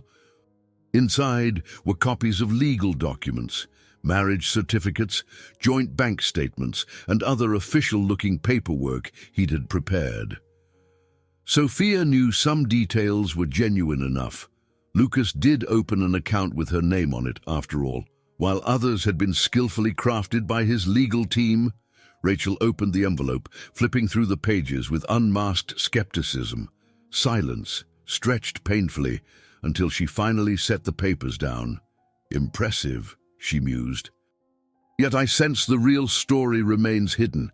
A piece of paper can be forged. I see no wedding photos, no family testimonies, aside from your grandmother whose health is compromised. Anger flared in Lucas's eyes. Don't drag my grandmother into this. She's the reason we kept our ceremony so private, her fragile condition, and you have no right to question her word. Something darkened in Rachel's expression. I don't enjoy questioning an elderly woman. But I have a responsibility to the investors. She fixed her gaze on Sofia. Tell me, how did you two fall in love? Let's hear it in your own words. A lump formed in Sofia's throat. She desperately recalled the story they'd scripted. The pediatric charity event, shared values, the decision to wed quietly. But her voice wavered as she began. We connected over our mutual desire to help children with critical illnesses. Lucas was sponsoring a fundraiser, and I volunteered. He saw how dedicated I was, and I realized he had a generous heart beneath his business persona. Tears threatened to surface as she spoke, because while the timeline was fictional, her words about Lucas's hidden compassion felt real. She did see that side of him. She'd witnessed it with Noah, with Margaret, even with the staff he treated fairly. Rachel listened, her face a mask. You expect me to buy that?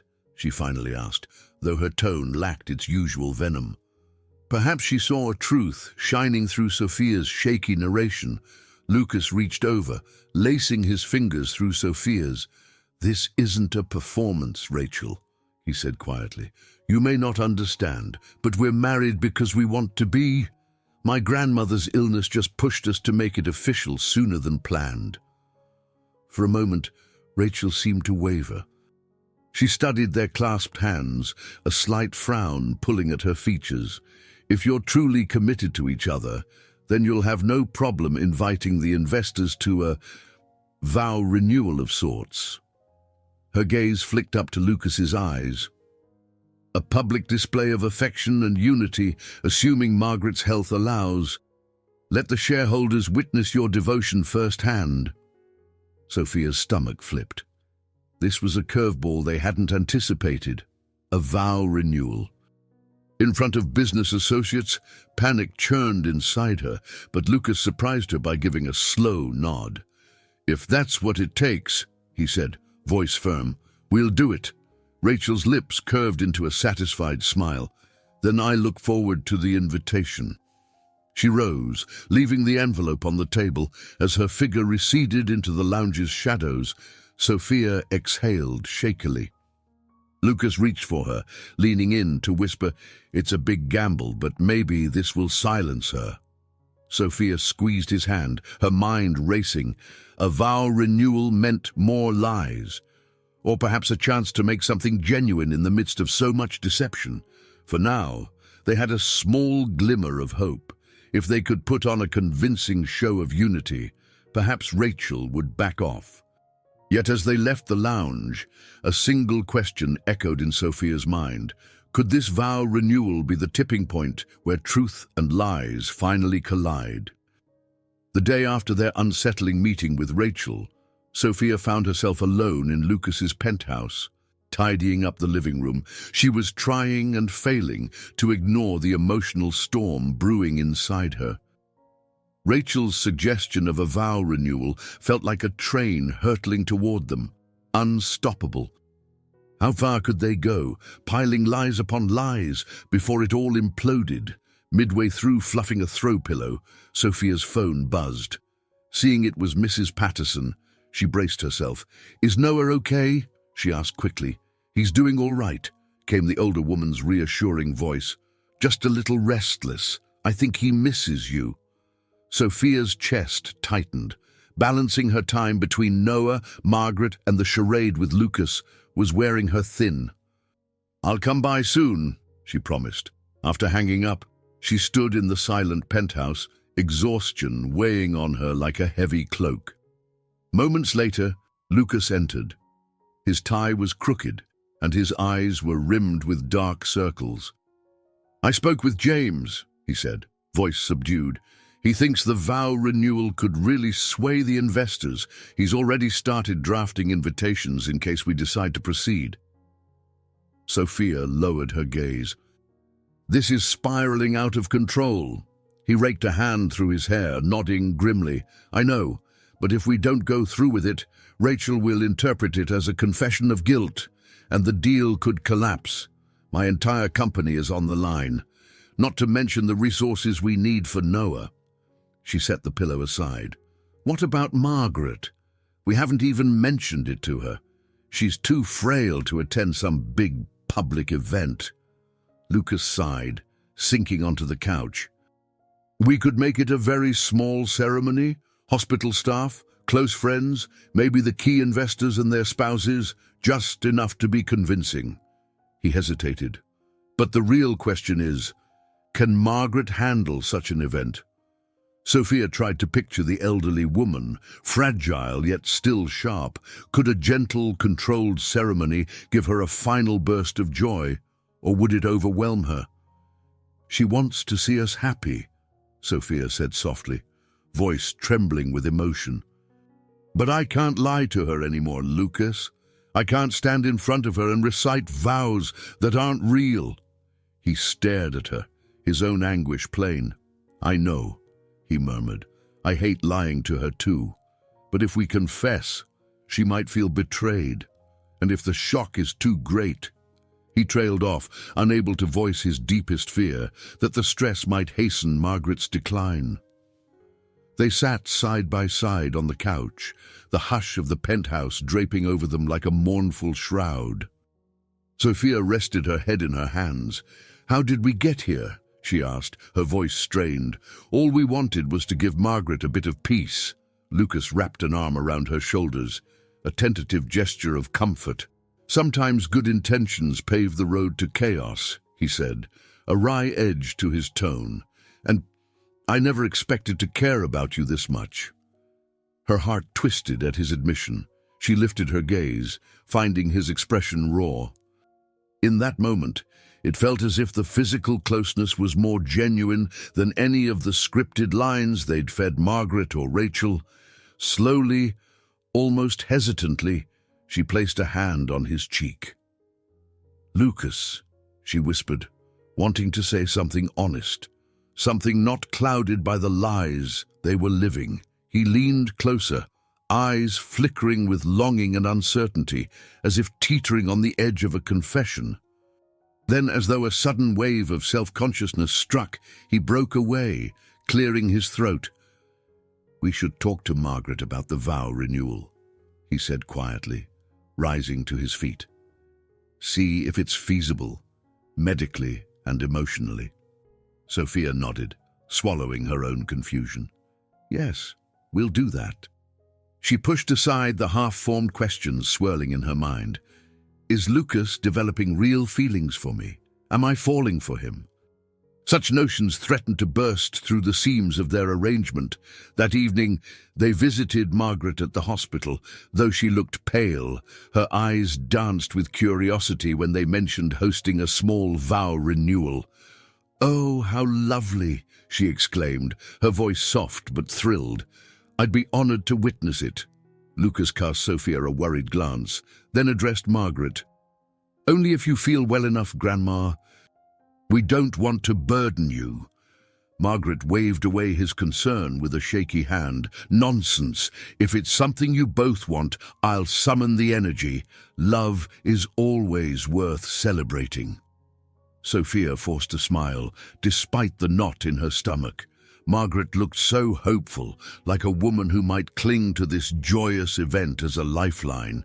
How could Sofia shatter that hope with the truth? As they left Margaret's room, Lucas slipped his hand into Sofia's, a silent gesture of solidarity.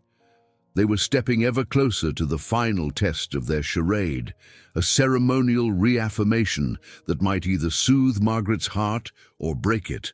That might protect Lucas's business or topple it. Above all, it carried the risk of leaving Sofia and Lucas emotionally wrecked, caught between a love they hadn't planned and a lie they could no longer fully control.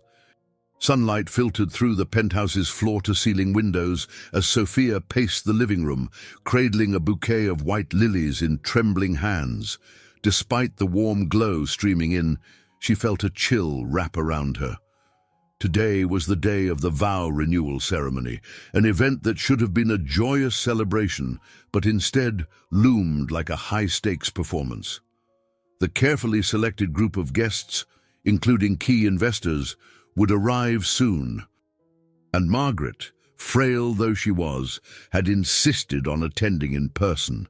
Lucas entered from the bedroom hall, adjusting the cuffs of his tailored navy suit. Their eyes met, tension and uncertainty passing between them. "How are you holding up?" he asked, voice subdued. Sofia swallowed hard.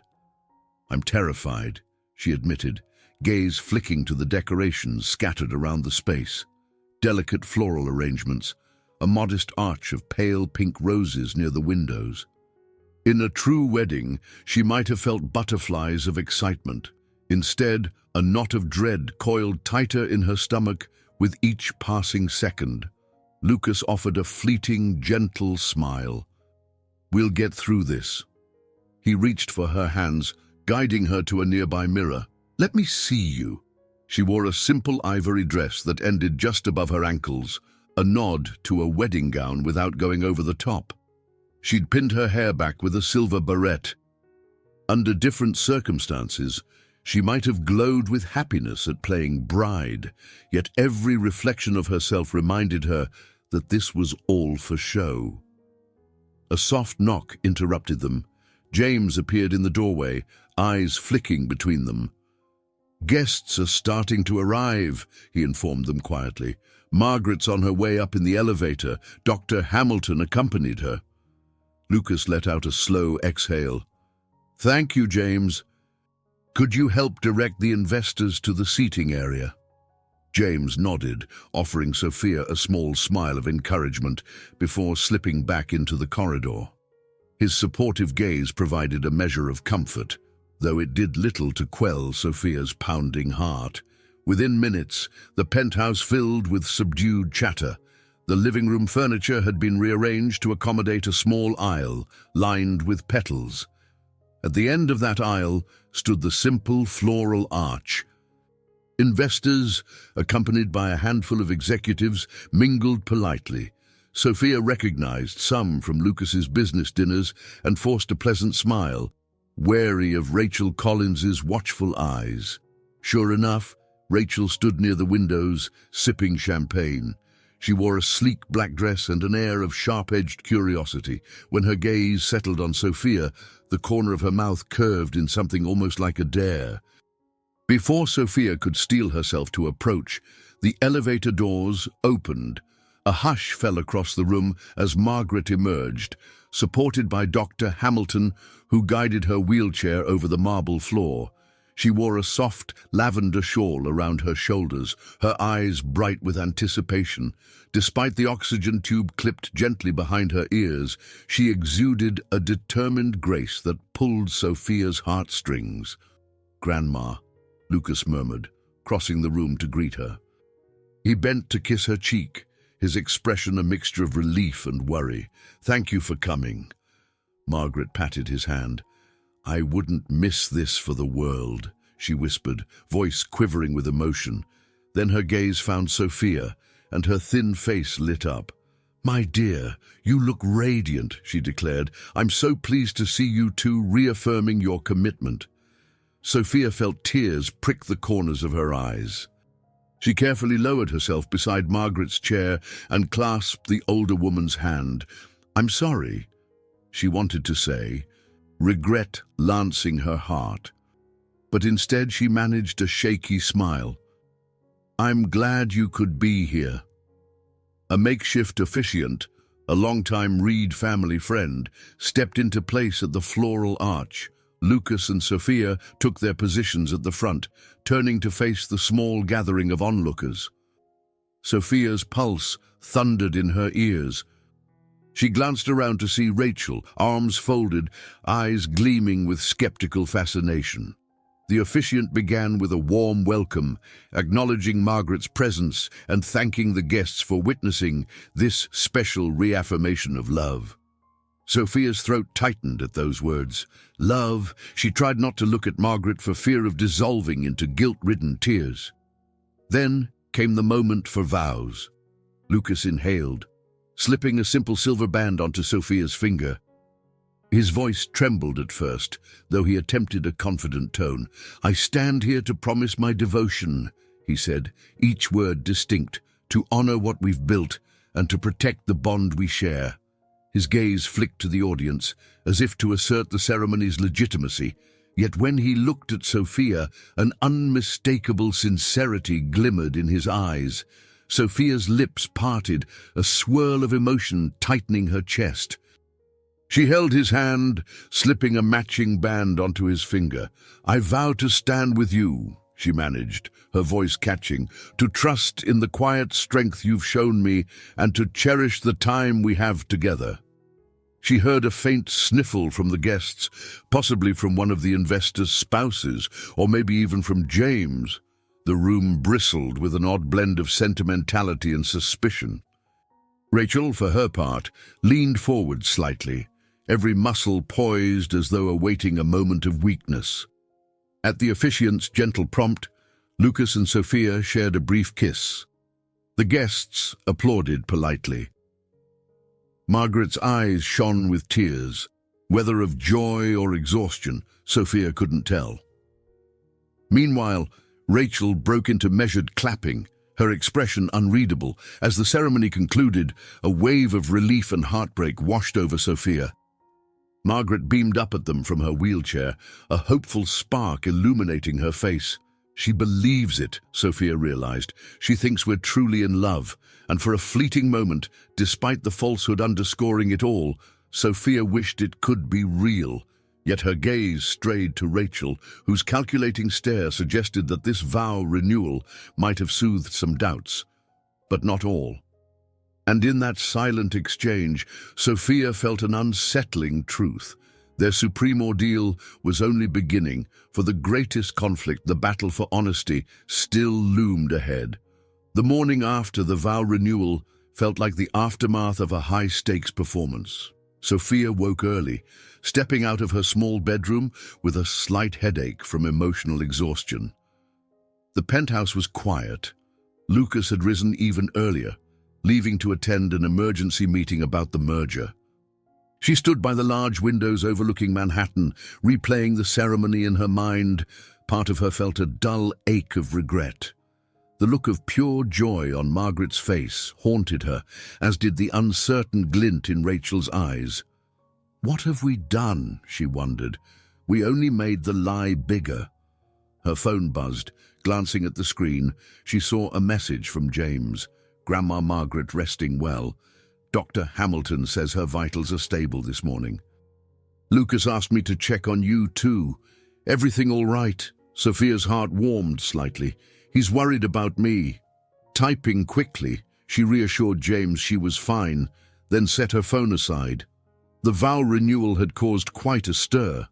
By evening, various industry blogs were already posting tidbits, photos of her and Lucas under the floral arch, short videos from guests snapping footage on discreet phones. The narrative was that Lucas Reed, elusive billionaire, had reaffirmed his commitment to his previously unknown wife in an intimate ceremony. Public curiosity was piqued, but for the moment, the coverage remained mostly positive, or at least neutral. Still, worry gnawed at Sofia. She decided to visit Margaret again. Perhaps seeing her would remind Sofia why she'd gone through with this deception in the first place. Within the hour, she arrived at the private hospital room. Margaret was awake, propped on pillows, sipping tea. The older woman's face lit up at the sight of Sofia. "My dear," Margaret greeted, extending a trembling hand. "I've been thinking about last night. It was so moving. Thank you for letting me witness it." Sofia swallowed, guilt tangling in her throat. "We're glad you could be there," she said softly. "How are you feeling?" Margaret patted Sofia's hand. "A bit weary, but so happy. You and Lucas look so lovely together." She paused, gathering her breath.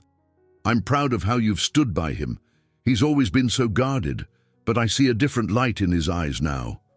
Sofia blinked away tears, overwhelmed by Margaret's genuine faith. She couldn't bear to reveal the truth.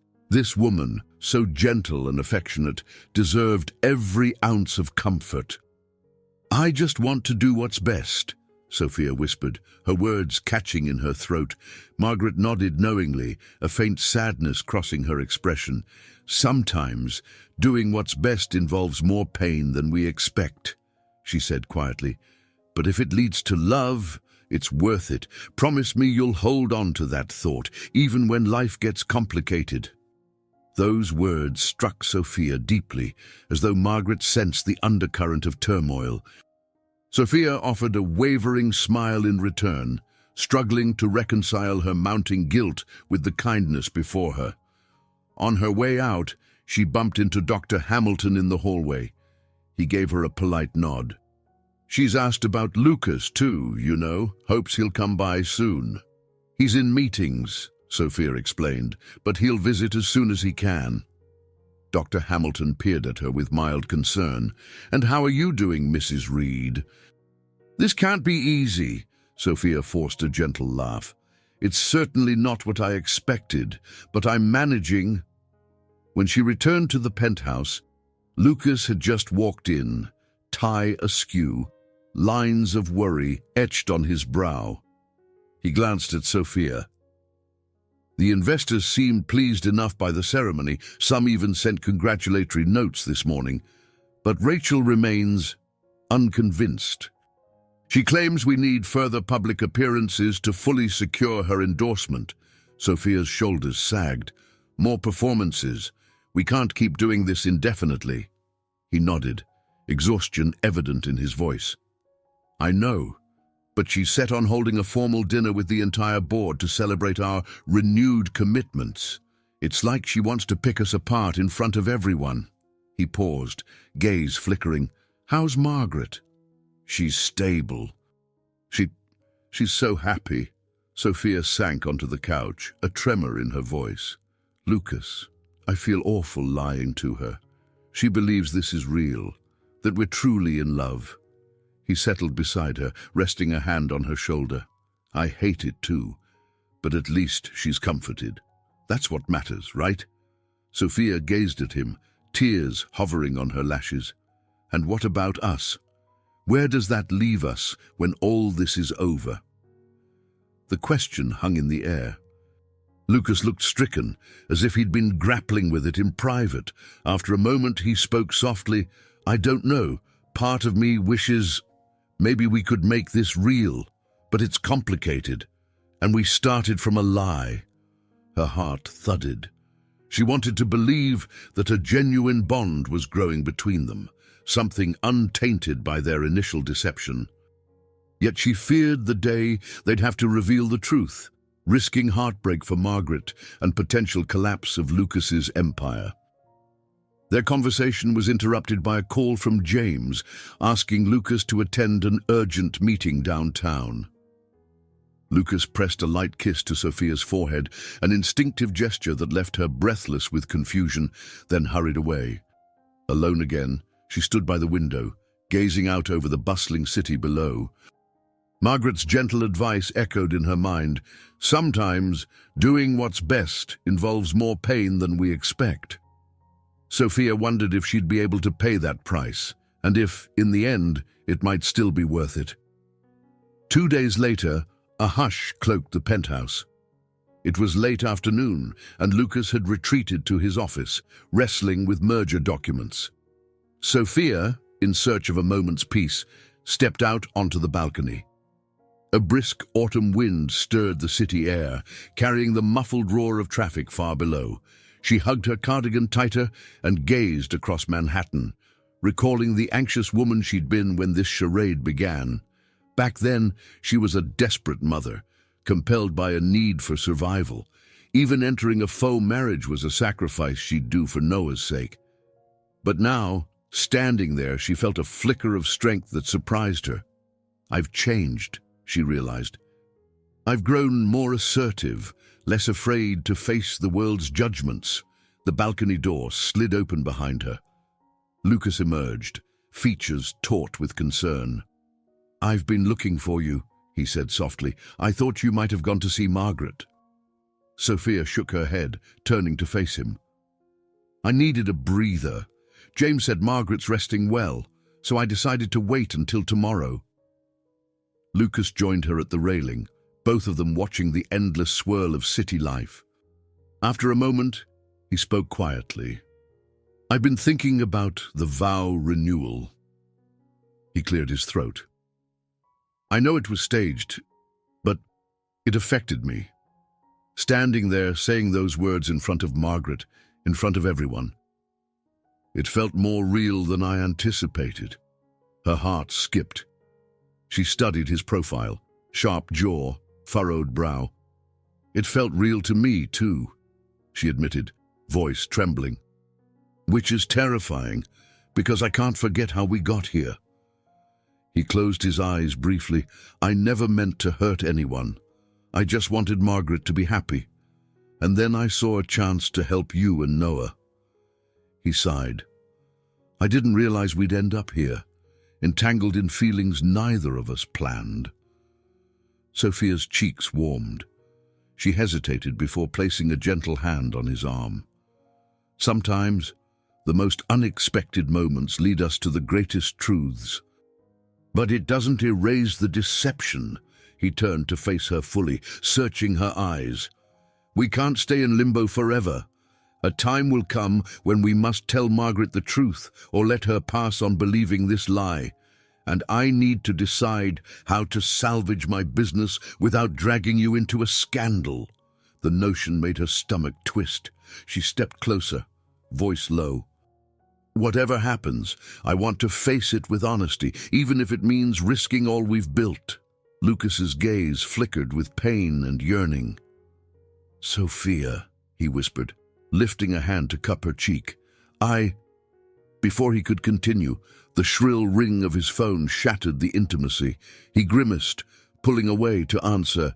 "Yes, Rachel," he said, tension returning to his posture. "All right, I'll be there." After ending the call, he exhaled. "She wants a dinner meeting tonight, just the two of us, says it's crucial for finalizing some clauses in the merger." Sofia nodded, a pang of jealousy and worry mingling. "Be careful." He offered a wry smile. "I'm not sure it's me who needs caution. She's relentless." She forced a small laugh, though her chest felt tight. "Call me if you need anything." Once Lucas left, the penthouse felt cavernous. Sofia wandered through the rooms, reflecting on how her perspective had shifted since the first day she set foot here. Once merely an employee, she now had the keys to his deepest vulnerability, and vice versa. With each passing day, the lines between duty and devotion blurred. She felt more alive, more resolute, and yet a deep sense of unease lurked around every corner, reminding her that this newfound self-assurance was built on fragile ground. That evening, she cooked a simple dinner for herself. While stirring the soup, her mind drifted to memories. The hush of the vow renewal, Margaret's beaming smile, Lucas's whispered words. She found herself longing for a time when all of this could exist without pretense. Her phone buzzed, startling her. Noah's text lit up the screen. "Hi, Mom. Feeling better tonight? Miss you." A wave of love swept through her. She typed a quick reply, promising to visit him first thing tomorrow. As she hit send, she recalled how integral he'd been to every choice she'd made. Even if the deception had become tangled with other emotions, it remained grounded in her determination to secure a better life for her son. She carried her bowl to the living room, curling up on the couch to eat in silence. A fresh breeze whispered through the slightly open window. Sofia stared at the flickering city lights, feeling something solidify inside her. Transformation. She was no longer just a mother in crisis, nor just a housekeeper. She was a woman who had found courage amid a storm. And though the final test still loomed, she sensed that whatever outcome awaited her, she would face it with a newfound sense of identity and resolve. The next morning, Sofia rose early, determined to check on both Margaret at the hospital and Noah in Mrs. Patterson's care. She left Lucas a brief note, visiting Margaret and Noah, "See you this afternoon," before slipping out into the crisp autumn air. Grey clouds clustered overhead, hinting at possible rain. She arrived at the children's clinic first, where Noah was undergoing a routine test. Spotting him in the waiting area, she rushed forward, scooping him into a careful hug. "How are you feeling, sweet boy?" He grinned, though his complexion was pale. "A bit tired, Mom. But Dr. Thompson says I'm doing better than a month ago." Sofia exhaled a sigh of relief. Every bit of good news felt like a life raft. "Lucas has arranged for some specialists," she said softly, though she felt a pang at his name. Would their arrangement come crashing down before these treatments could fully help Noah? Noah brightened. "Yeah, I heard. Thanks, Mom. And I saw pictures of your vow renewal on the internet." "Are you and Lucas really married?" he asked it innocently, yet the question struck Sofia's heart. "We care about each other," she offered, battling the guilt that swelled inside. "Lucas is helping me take care of you, so don't worry about anything." He nodded, satisfied for the moment. She ruffled his hair, steeling herself before she said goodbye, reminding him and Mrs. Patterson she'd return later. Then she headed to the private hospital wing where Margaret resided. Margaret looked particularly fragile today, her breathing labored, yet her smile beamed when she spotted Sofia. "My girl," she croaked. "Come, sit, tell me, is Lucas too busy to visit?" Sofia perched on a chair by the bed, gently stroking Margaret's cool hand. "He's swamped with meetings, but he'll be here soon. How are you holding up?" Margaret coughed, wincing as she did so. "I'm all right," she lied. "Just tired." "That ceremony the other night, oh, I still feel the warmth of it." Her eyes sparkled. "It was the happiest I've been in years." Sofia's guilt churned anew. She deserves truth, yet it might break her. She forced a trembling smile. "I'm glad you enjoyed it. You've been our inspiration." Margaret's eyelids fluttered. "Take care of him, will you? He's stubborn, but deep down, he's that little boy I once knew, full of wonder. And promise me, dear, you'll let yourself be happy too, whatever happens." Sofia nodded, biting her lip to keep tears at bay. "I promise. I'll do my best." Back at the penthouse, she found Lucas pacing near the windows, phone clutched in his hand. He looked up as she entered, tension etched in his face. "Rachel's forcing a final vote among the board tomorrow," he said. "She claims it'll either seal the merger or destroy it." Sofia set her purse down, walking over. "Her final vote, so soon?" He let out a shaky breath. "Yes, she's pushing for a decisive conclusion. If the majority backs me, we finalize the merger. If not, everything collapses, and I become the subject of scrutiny."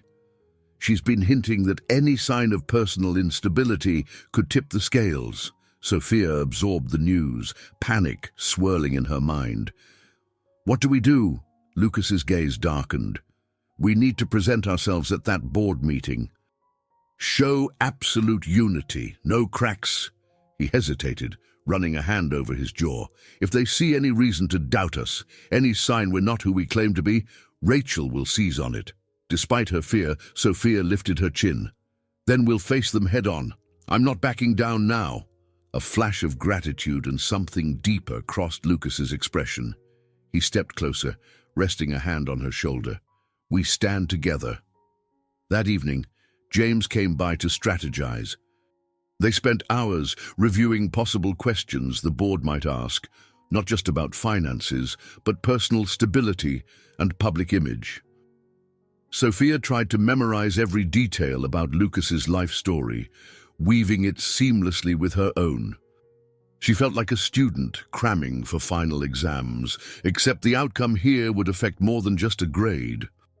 Late into the night, she stood in the penthouse's vast living room, scanning notes while Lucas tidied the dining table strewn with paperwork. Rain tapped against the windows, mirroring the growing unease inside her. At some point, Lucas paused behind her, gently resting a hand on her back. "We've come so far," he murmured. "I don't want to lose everything now." She turned, meeting his gaze. "Tomorrow might be our last chance. After that, we decide what comes next." Their shared breath in that silent moment spoke volumes. Both were bracing for the final showdown, a merger vote that would test not just Lucas's empire, but the fragile web of trust, affection, and deception they had spun. Win or lose, the truth would come calling soon, and neither was fully certain how they'd survive the aftermath. The day of the board vote dawned overcast, the city's skyline swathed in a dull gray. Sofia dressed carefully in a fitted charcoal blazer, wanting to project composure even though her heart pounded with dread. Lucas opted for a classic black suit, the crisp lines mirroring his tightly reined emotions. They exchanged a tense nod before heading downstairs to the waiting town car. During the ride, they sat in strained silence, fingers occasionally brushing against each other in a silent bid for reassurance. When they arrived at the imposing glass and steel corporate building, James greeted them in the lobby, expression grave. He led them to the executive conference room, where the board members had gathered around a long, polished table. Rachel Collins was already there, standing at the head of the room as though presiding over a trial. Her gaze immediately latched onto Lucas and Sofia, cool and assessing. She rapped a pen against the tabletop, calling for attention. "Let's begin," she said, voice slicing through the hush. The meeting opened with formalities, financial reports, an overview of the merger's projected gains. Lucas spoke succinctly about potential growth, synergy, and brand expansion. However, Sofia could see tension lines bracketing his mouth. His usual confidence wavered. Meanwhile, she sat quietly at his side, nerves thrumming. Halfway through, Rachel fixed her attention on them. "All these numbers are promising, Mr. Reed," she said, "but certain board members remain uneasy about personal matters. We've seen your vow renewal, heard your claims of a private marriage, yet concerns linger about your stability. Care to comment?" Lucas's jaw tightened. "My personal life is hardly a reason to question this merger's viability. My track record speaks for itself." Rachel's thin smile reappeared. "In many cases, yes, but image and perception matter. If there's even a suggestion that your marriage is a sham, it reflects on your integrity. I'd like to open the floor to the board. Does anyone wish to raise questions for Mr. and Mrs. Reed?"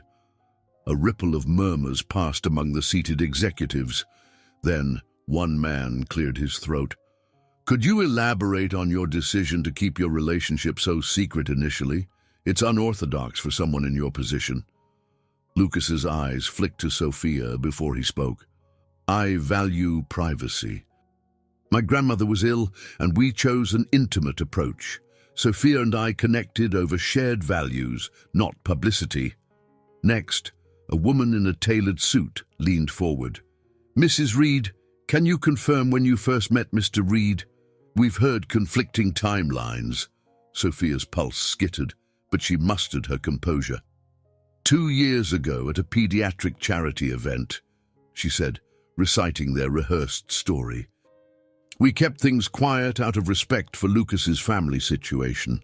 The board members seemed to consider her words. Some nodded, intrigued. Others exchanged knowing glances. Rachel, though, remained unnervingly still. Then, to everyone's surprise, Rachel held up a folder. I have documents suggesting Mrs. Reed was employed as a housekeeper in Mr. Reed's penthouse, overlapping the date she claims they were already seeing each other. Care to explain that discrepancy? Sophia's heart lurched. A hush fell over the room. Her eyes darted to Lucas, whose face had gone pale. If they denied it, the board would view them as liars. If they admitted it, how would they justify hiding that fact? Gathering a breath, Lucas rose slowly. Yes, Sophia was working in my home at the time. We had complicated circumstances. Our relationship evolved. He glanced at Sophia, an apology burning in his gaze. It began as an employer-employee dynamic, but as we got to know each other, it changed. Rachel's lips curved in triumph, as though she'd sniffed out a weakness. So you deceived everyone, including your grandmother, about how you truly met. That alone raises concerns about your honesty. The tension in the room built to a fever pitch. Sophia felt sweat bead along her spine. She spotted James near the back, jaw clenched, ready to jump to Lucas's defense if needed. Finally, something snapped inside Sophia. She stood, her voice trembling but resolute. We were private, yes, but we're not deceiving anyone about our commitment. Love can start in unexpected ways. She locked eyes with Rachel. If you want to condemn us for that, so be it. But it doesn't change the fact that Lucas has led this company with integrity. A wave of murmurs swept through the board. Rachel tapped her pen again. That remains to be seen. Let's hold the official vote. Those in favor of finalizing the merger. Hands rose tentatively at first, then with growing confidence. Sophia counted them. 6, 7, 8. A majority. Relief flooded her veins, though it warred with lingering fear about Rachel's next move. Rachel pursed her lips, turning to the secretary. Record the vote. The motion passes. She then shot Lucas a glare. Don't think this means you're off the hook. Any scandal that surfaces will still reflect on you. But for now, the board moves forward. Lucas exhaled, shoulders trembling with barely contained relief. Thank you, he said hoarsely, addressing the board. Then he reached for Sophia's hand, gripping it like a lifeline. The meeting adjourned, and the room began to empty, but as Rachel stalked past them, she paused, murmuring in a low voice, "This isn't over. If I catch one whiff of dishonesty..." Lucas's tone was icier than Sophia had ever heard. You have what you wanted, Rachel, a successful merger. Now leave my family alone. With a disdainful shrug, Rachel swept out. Sophia slumped into a chair, heart hammering. The final confrontation had ended in a narrow victory for Lucas's company. Yet the moral cost of their deception weighed heavier than ever. She sensed that while they'd won the boardroom, the deeper challenge, revealing the truth to Margaret and deciding what to do about their own entwined lives, still lay ahead. In that moment, Lucas slid a hand across her cheek, gratitude and worry mingling in his eyes. We survived, he whispered, voice thick with emotion. But at what price? Sophia closed her eyes, clutching his hand against her face. It was a question neither of them could answer, at least not yet. Sunlight poured through the penthouse windows, illuminating the space where Lucas and Sophia sat quietly at the dining table. Only days had passed since the tense board vote that saved Lucas's merger, yet it felt as though entire months of worry had lifted. Partially, Rachel Collins' threats still hovered, but for now the business seemed secure. And in the hush that followed the storm, both Lucas and Sofia found themselves in a fragile moment of reflection. Sofia's eyes trailed over the stack of papers before them. Some were final documents from the merger, others were hospital updates about Margaret's condition. "It's strange," she murmured. "The very crisis that brought us together and nearly tore us apart is over, at least on the surface." Lucas nodded, gazing out at Manhattan's skyline. "I used to think winning this merger was my life's purpose. Now it feels almost hollow compared to what we've been through." He reached across the table for her hand. "I'm glad you stayed." Her heart squeezed at his earnest tone. She offered a gentle smile. "Me too. But we can't pretend everything is settled. Rachel may stay quiet for now, but if she digs any deeper—" She let the words trail off, the threat unspoken yet palpable. A cloud drifted past the windows, dimming the light. Sofia rose and gathered her purse. "I'm going to check on Margaret," she said, her voice tightening at the thought of the older woman's fragility. "I want to be with her as much as possible." Lucas stood as well, walking her to the door. "Tell her I'll come by tonight," he murmured. As she stepped into the hallway, he gently touched her elbow. "Sofia?" She turned. His expression was unguarded, revealing a swirl of longing and gratitude. "Be careful," was all he managed, but the affection in his eyes said more than words could convey. Margaret's hospital room. Sofia found Margaret propped up on pillows, gazing at a bright autumn sky through the window. The older woman smiled when she saw Sofia. Despite her evident weakness, pale skin and trembling hands, her eyes remained clear and kind. "My dear," she whispered, motioning for Sofia to come closer. "Sit with me. I've been thinking about life, about the choices we make." A soft cough interrupted her, and Sofia quickly offered her a glass of water. After sipping carefully, Margaret continued. "Lucas told me the merger was approved. You must be relieved." Sofia nodded. "Yes, it means we can keep helping Noah with the best treatments, and it gave Lucas peace of mind, at least on the business side." Margaret's lips curved in a gentle smile. "He's always been a determined soul, chasing success. I'm glad he has you to remind him of what truly matters. Money won't fill an empty heart." The words struck home. Sofia realized that beneath the myriad deceptions, an undeniable shift had happened within Lucas and within herself. She wasn't just a mother desperate for funds anymore. She'd become a partner of sorts, standing beside him through crisis after crisis. Margaret patted Sofia's hand. "I'm not blind, my dear. I see how you look at each other. There's care, there's affection." Her gaze sharpened, a hint of her old vigor flashing through. "If there's any secret standing between you and Lucas, I won't judge you, but life is short, shorter than we imagine. Find your truth and hold it close." A pang of guilt stirred in Sofia's chest.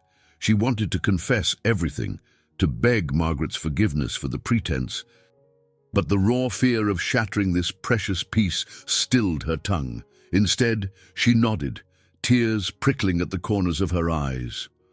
"I'll remember your words," she whispered, voice breaking. Margaret sank back against the pillows, closing her eyes for a moment. "Good," she murmured, her breaths labored but calm. "I want that promise from you. And tell Lucas, I'm proud of him. Always have been, always will be." Sofia watched her drift into a light sleep, chest tight with conflicting emotions. She recognized that a kind of renewal was happening, not just in the business sense, but in her and Lucas's perspective on what truly mattered. Margaret was at peace, content to see them together, even if some part of her suspected the layers of truth beneath the surface. Back at the penthouse, that evening, Lucas returned from the hospital. He found Sofia in the kitchen, chopping vegetables for a light soup. The domesticity of the scene warmed him, reminding him how much had changed since the day he first made that audacious proposal to her. "How is she?" he asked quietly, removing his coat. Sofia set down the knife. "She's tired, but she seemed reflective." She studied his face, noticing lines of worry. "Lucas," she spoke about secrets. "I think she knows we're hiding something, even if she doesn't fully understand." He stepped closer, sliding a hand around her waist. "I've had the same feeling. She's sharper than we give her credit for. Sometimes I think she's waiting for us to tell her." Silence fell as they stared at each other. In that stillness, they both felt the tension of a fragile peace, one that could be shattered by a single revelation. Yet the bond they had forged through adversity now felt stronger than ever.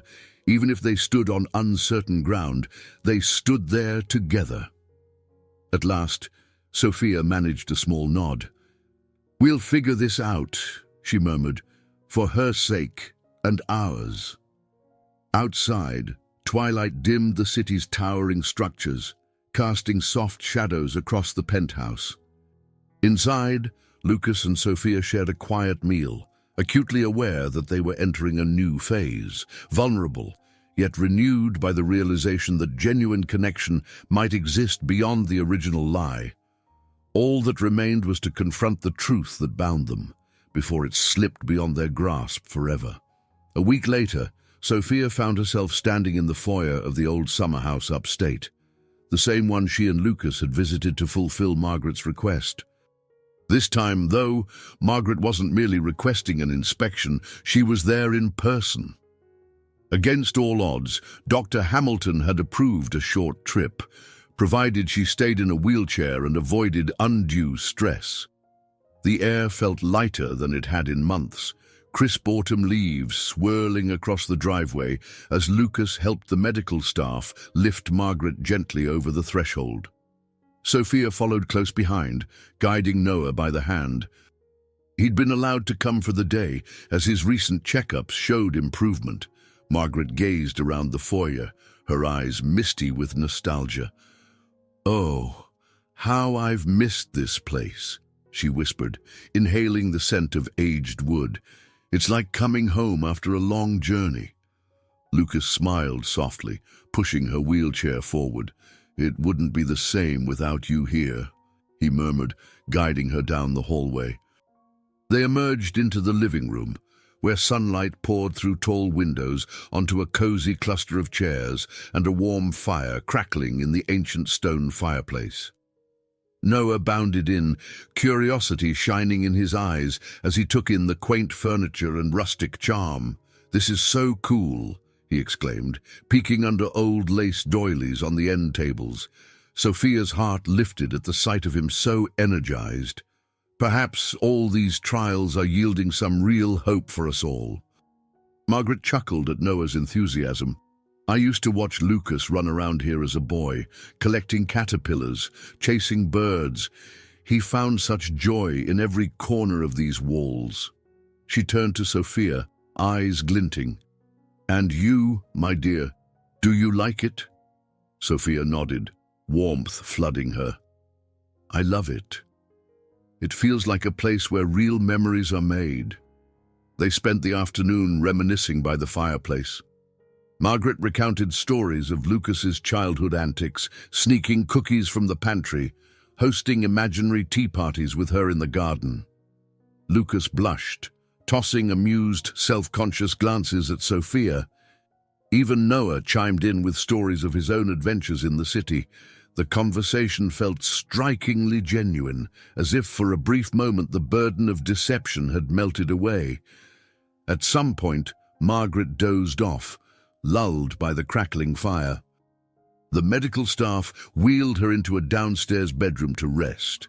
In her absence, the four of them, Lucas, Sofia, Noah, and James, who had accompanied them to handle logistics, lingered in the living room.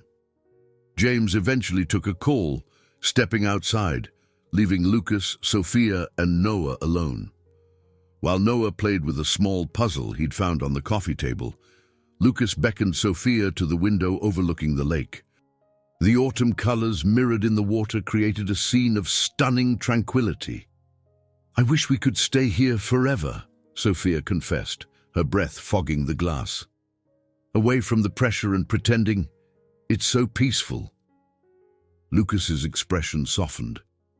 "You don't have to pretend around me anymore," he said quietly. "I know everything started under false pretenses, but it doesn't feel false now." He paused, eyes flicking to Noah in the background. "I care about you." "About Noah. I don't want this to end just because the original arrangement is complete." Her heart pounded at his admission. In the hush of the summer house, it felt more profound, more real.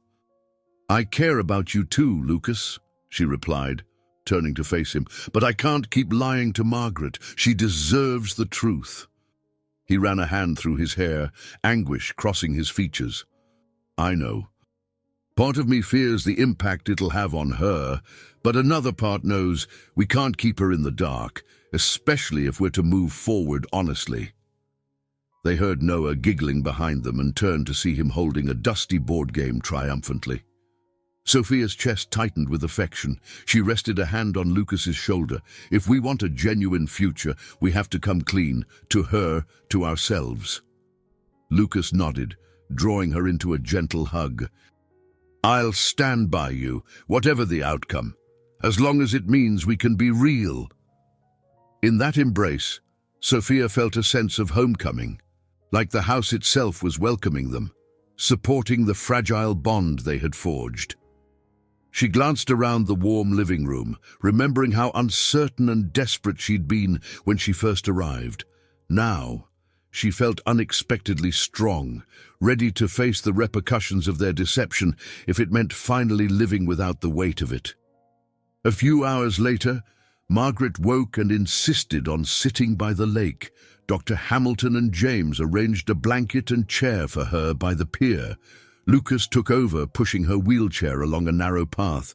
Sofia and Noah trailed behind, watching as the older woman smiled at the sunset's reflection on the water. "It's perfect," Margaret breathed, voice trembling. I wish all of us could be here always." She cast a tender look at Lucas and Sofia. "I'd like to think I'll leave this world knowing my grandson is loved." Sofia's hand found Lucas's. Tears welled, and she fought the urge to drop to her knees and beg forgiveness for the half-truths. Yet something in Margaret's gaze said she already understood. For the moment, they simply stood together in silence, letting the fading daylight cocoon them in gentle acceptance. A homecoming of the heart, if not yet a full revelation of truth, but one that promised a path forward, fraught with difficulty, yet illuminated by the possibility of real love. A crisp autumn breeze drifted through the hospital garden, where Margaret rested in a wheelchair, swaddled in a warm blanket. Weeks had passed since her trip upstate, and while the excursion brightened her spirits, her energy had waned noticeably upon returning. Despite her frailty, she insisted on sitting outside whenever possible, claiming the fresh air helped her think. Today, a small gathering filled the garden. Sofia stood by Margaret's side, Lucas close behind, and Noah perched on a bench, delighted to see squirrels darting among the hedges. James and Dr. Hamilton lingered nearby, maintaining a respectful distance. The group's mood was subdued, yet comforting, bound by the sense that these were precious moments. Margaret inhaled slowly. "Sometimes, this garden feels like a little world unto itself," she remarked softly, eyes sweeping over the rows of chrysanthemums. "I imagine you all here, even when I'm gone, laughing, sharing stories, helping each other." Sofia bent to tuck the blanket tighter around Margaret's legs. "We'll keep your memory alive, Margaret," she promised, heart twisting at the finality in the older woman's tone. "You've given us so much," Margaret patted Sofia's hand, "and you, my dear, have given me more than you realize." Her gaze flicked pointedly to Lucas, who seemed unsure whether to step forward or remain behind. After a moment's hesitation, he inched closer, resting a gentle hand on Sofia's shoulder. Dr. Hamilton cleared his throat. "Margaret, don't tire yourself out. Shall we head back in soon?" She nodded, but not before lifting her chin toward Lucas and Sofia. "Just one more minute." The doctor gave a knowing smile and stepped back, signaling to James to follow. Once they were relatively alone, Margaret looked at Lucas, then Sofia. Her frail voice caught in the breeze. "I've watched you both change. Lucas, I see in you a gentleness you used to hide, and Sofia, I see a strength you might not have recognized before." She paused for breath, her eyes glistening. "It makes me happy, happier than I can express. But I need to know something." Lucas swallowed hard, leaning in. "Anything, Grandma?" Margaret's gaze shifted between them. "Are you two truly at peace with the future you're building?" A flurry of emotions churned in Sofia's chest. Love, guilt, devotion, fear. She glanced at Lucas, who wore the same conflicted look. They'd spoken about telling Margaret the truth, yet time and again they'd hesitated, terrified of causing her anguish. Now she was asking them directly if their foundation was solid. "We want to be," Lucas replied hoarsely, his eyes misting. "It's complicated, but yes, we want a real future." Margaret exhaled, her face etched with both relief and understanding. "That's all I needed to hear." She reached out, fragile fingers curling around their hands, drawing them closer. "Your love, whatever form it's taken, should be built on honesty. If there's something left unsaid, don't let it poison what you've worked so hard to grow." Tears blurred Sofia's vision. She knows. Something in Margaret's words rang with quiet acceptance, as though the older woman sensed their secret, but had chosen not to condemn them. "I promise," Sofia whispered. "We'll make things right." Margaret's breath hitched, and for a moment, she closed her eyes against a wave of exhaustion. Lucas and Sofia helped guide her wheelchair back inside, where Dr. Hamilton directed them to her room. Once she was settled, she waved them off, insisting she just needed a nap. But before they left, Margaret caught Sofia's wrist, whispering words that sent shivers along her spine. "Hold on to truth, my dear, don't fear it. It's the only thing that sets us free." Later that day, Noah returned to Mrs. Patterson's apartment to rest. Lucas, Sofia, and James found themselves in the hospital cafeteria, the hum of conversation mingling with the scent of disinfectant and vending machine coffee. They spoke in hushed tones. "You've both come a long way," James observed, arms crossed. "I remember how shaky things were when this began. Now you look like a real couple." Lucas rubbed a hand across the back of his neck. "That's because it is real, at least to me. It's just overshadowed by our initial lie." Sofia felt a jolt of recognition. "And the longer we wait to tell Margaret, the heavier it weighs." James nodded thoughtfully. "You might not have much time to do it. She's weaker every day. If you truly want to honor her, maybe it's best if she knows the whole story, even if it hurts." A pang of dread flared in Sofia's gut. She could still picture Margaret's hopeful eyes, the trust that glowed whenever they were together. Would telling the truth break her heart beyond repair, or would it grant her final peace, knowing that love still blossomed in its own way? They deliberated until the cafeteria's chatter faded into background noise. In the end, they reached an agreement. Honesty had become inevitable. If Margaret already suspected, maybe she deserved a chance to address it openly. Still, Sofia quivered at the thought of how to begin such a conversation. "I'm sorry we deceived you, but we love you, we love each other." It was a paradox that threatened to unravel the fragile tapestry they'd woven. That night, as Lucas drove them home, Sofia stared out at the passing city lights.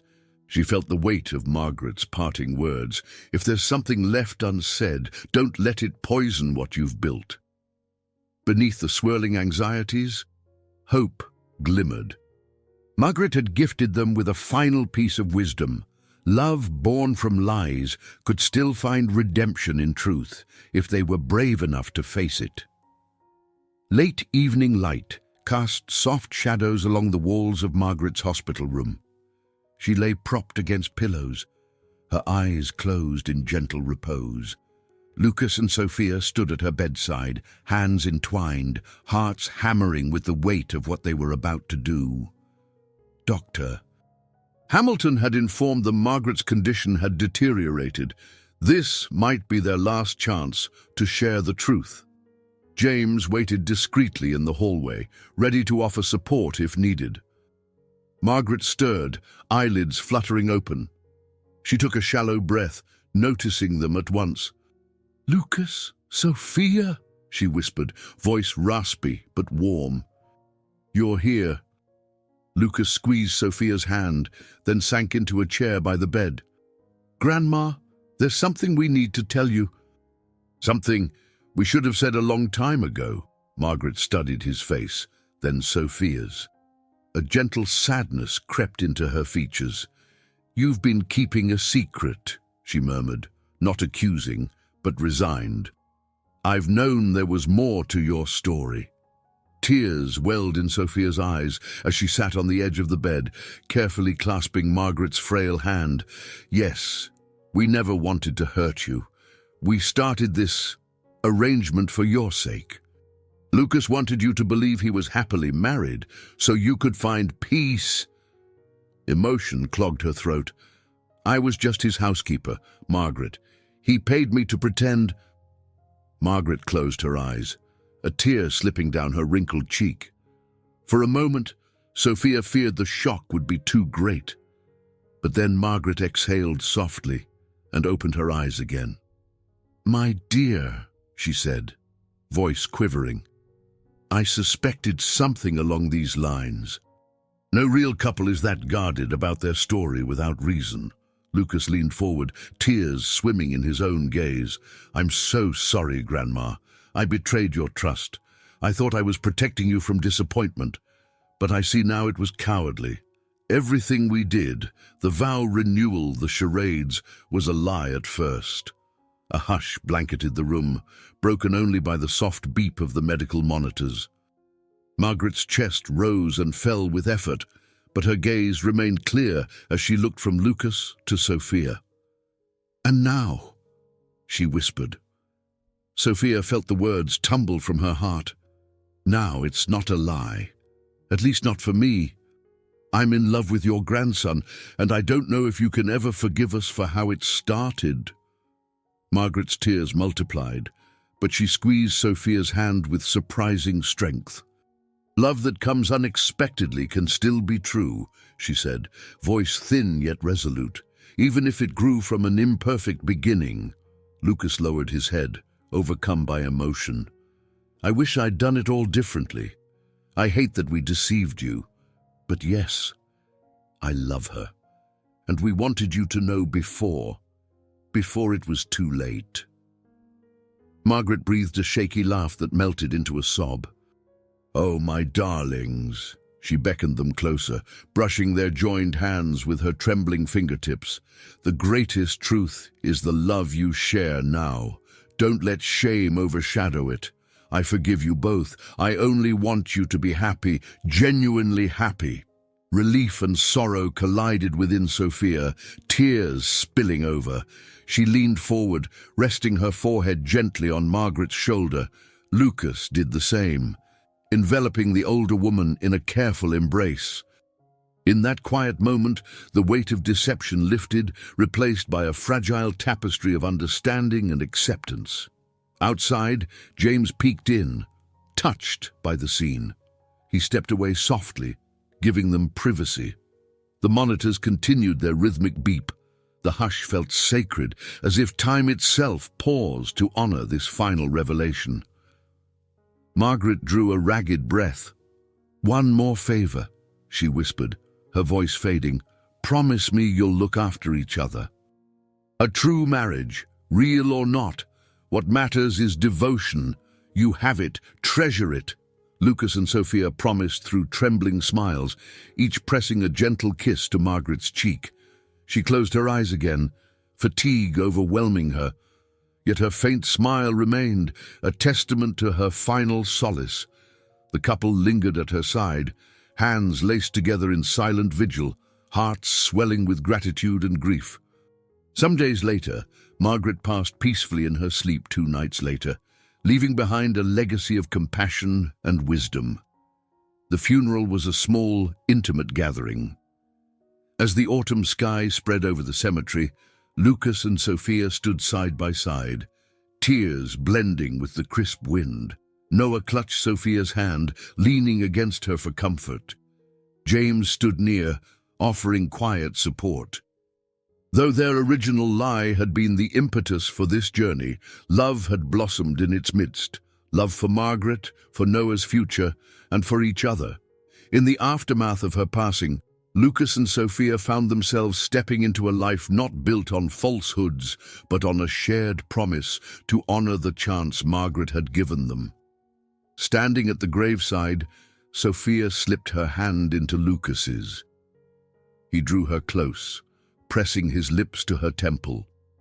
Pain and longing braided together, yet hope glimmered, an unspoken vow that their bond, once a charade, now stood on the firm ground of truth. Margaret's final days had witnessed their transformation, granting them a silent blessing to move forward free of secrets. They walked away from the cemetery, tears in their eyes, but warmth in their hearts. Though sorrow weighed heavily, it was a sorrow woven with gratitude, a quiet resolve to live fully and love genuinely. In the hush of that moment, they realized Margaret had not only shaped their path, she had also set them free. I hope you enjoyed today's story. Subscribe to the channel so you don't miss more stories like this. Leave a like and comment below what you thought of the story. See you in the next video.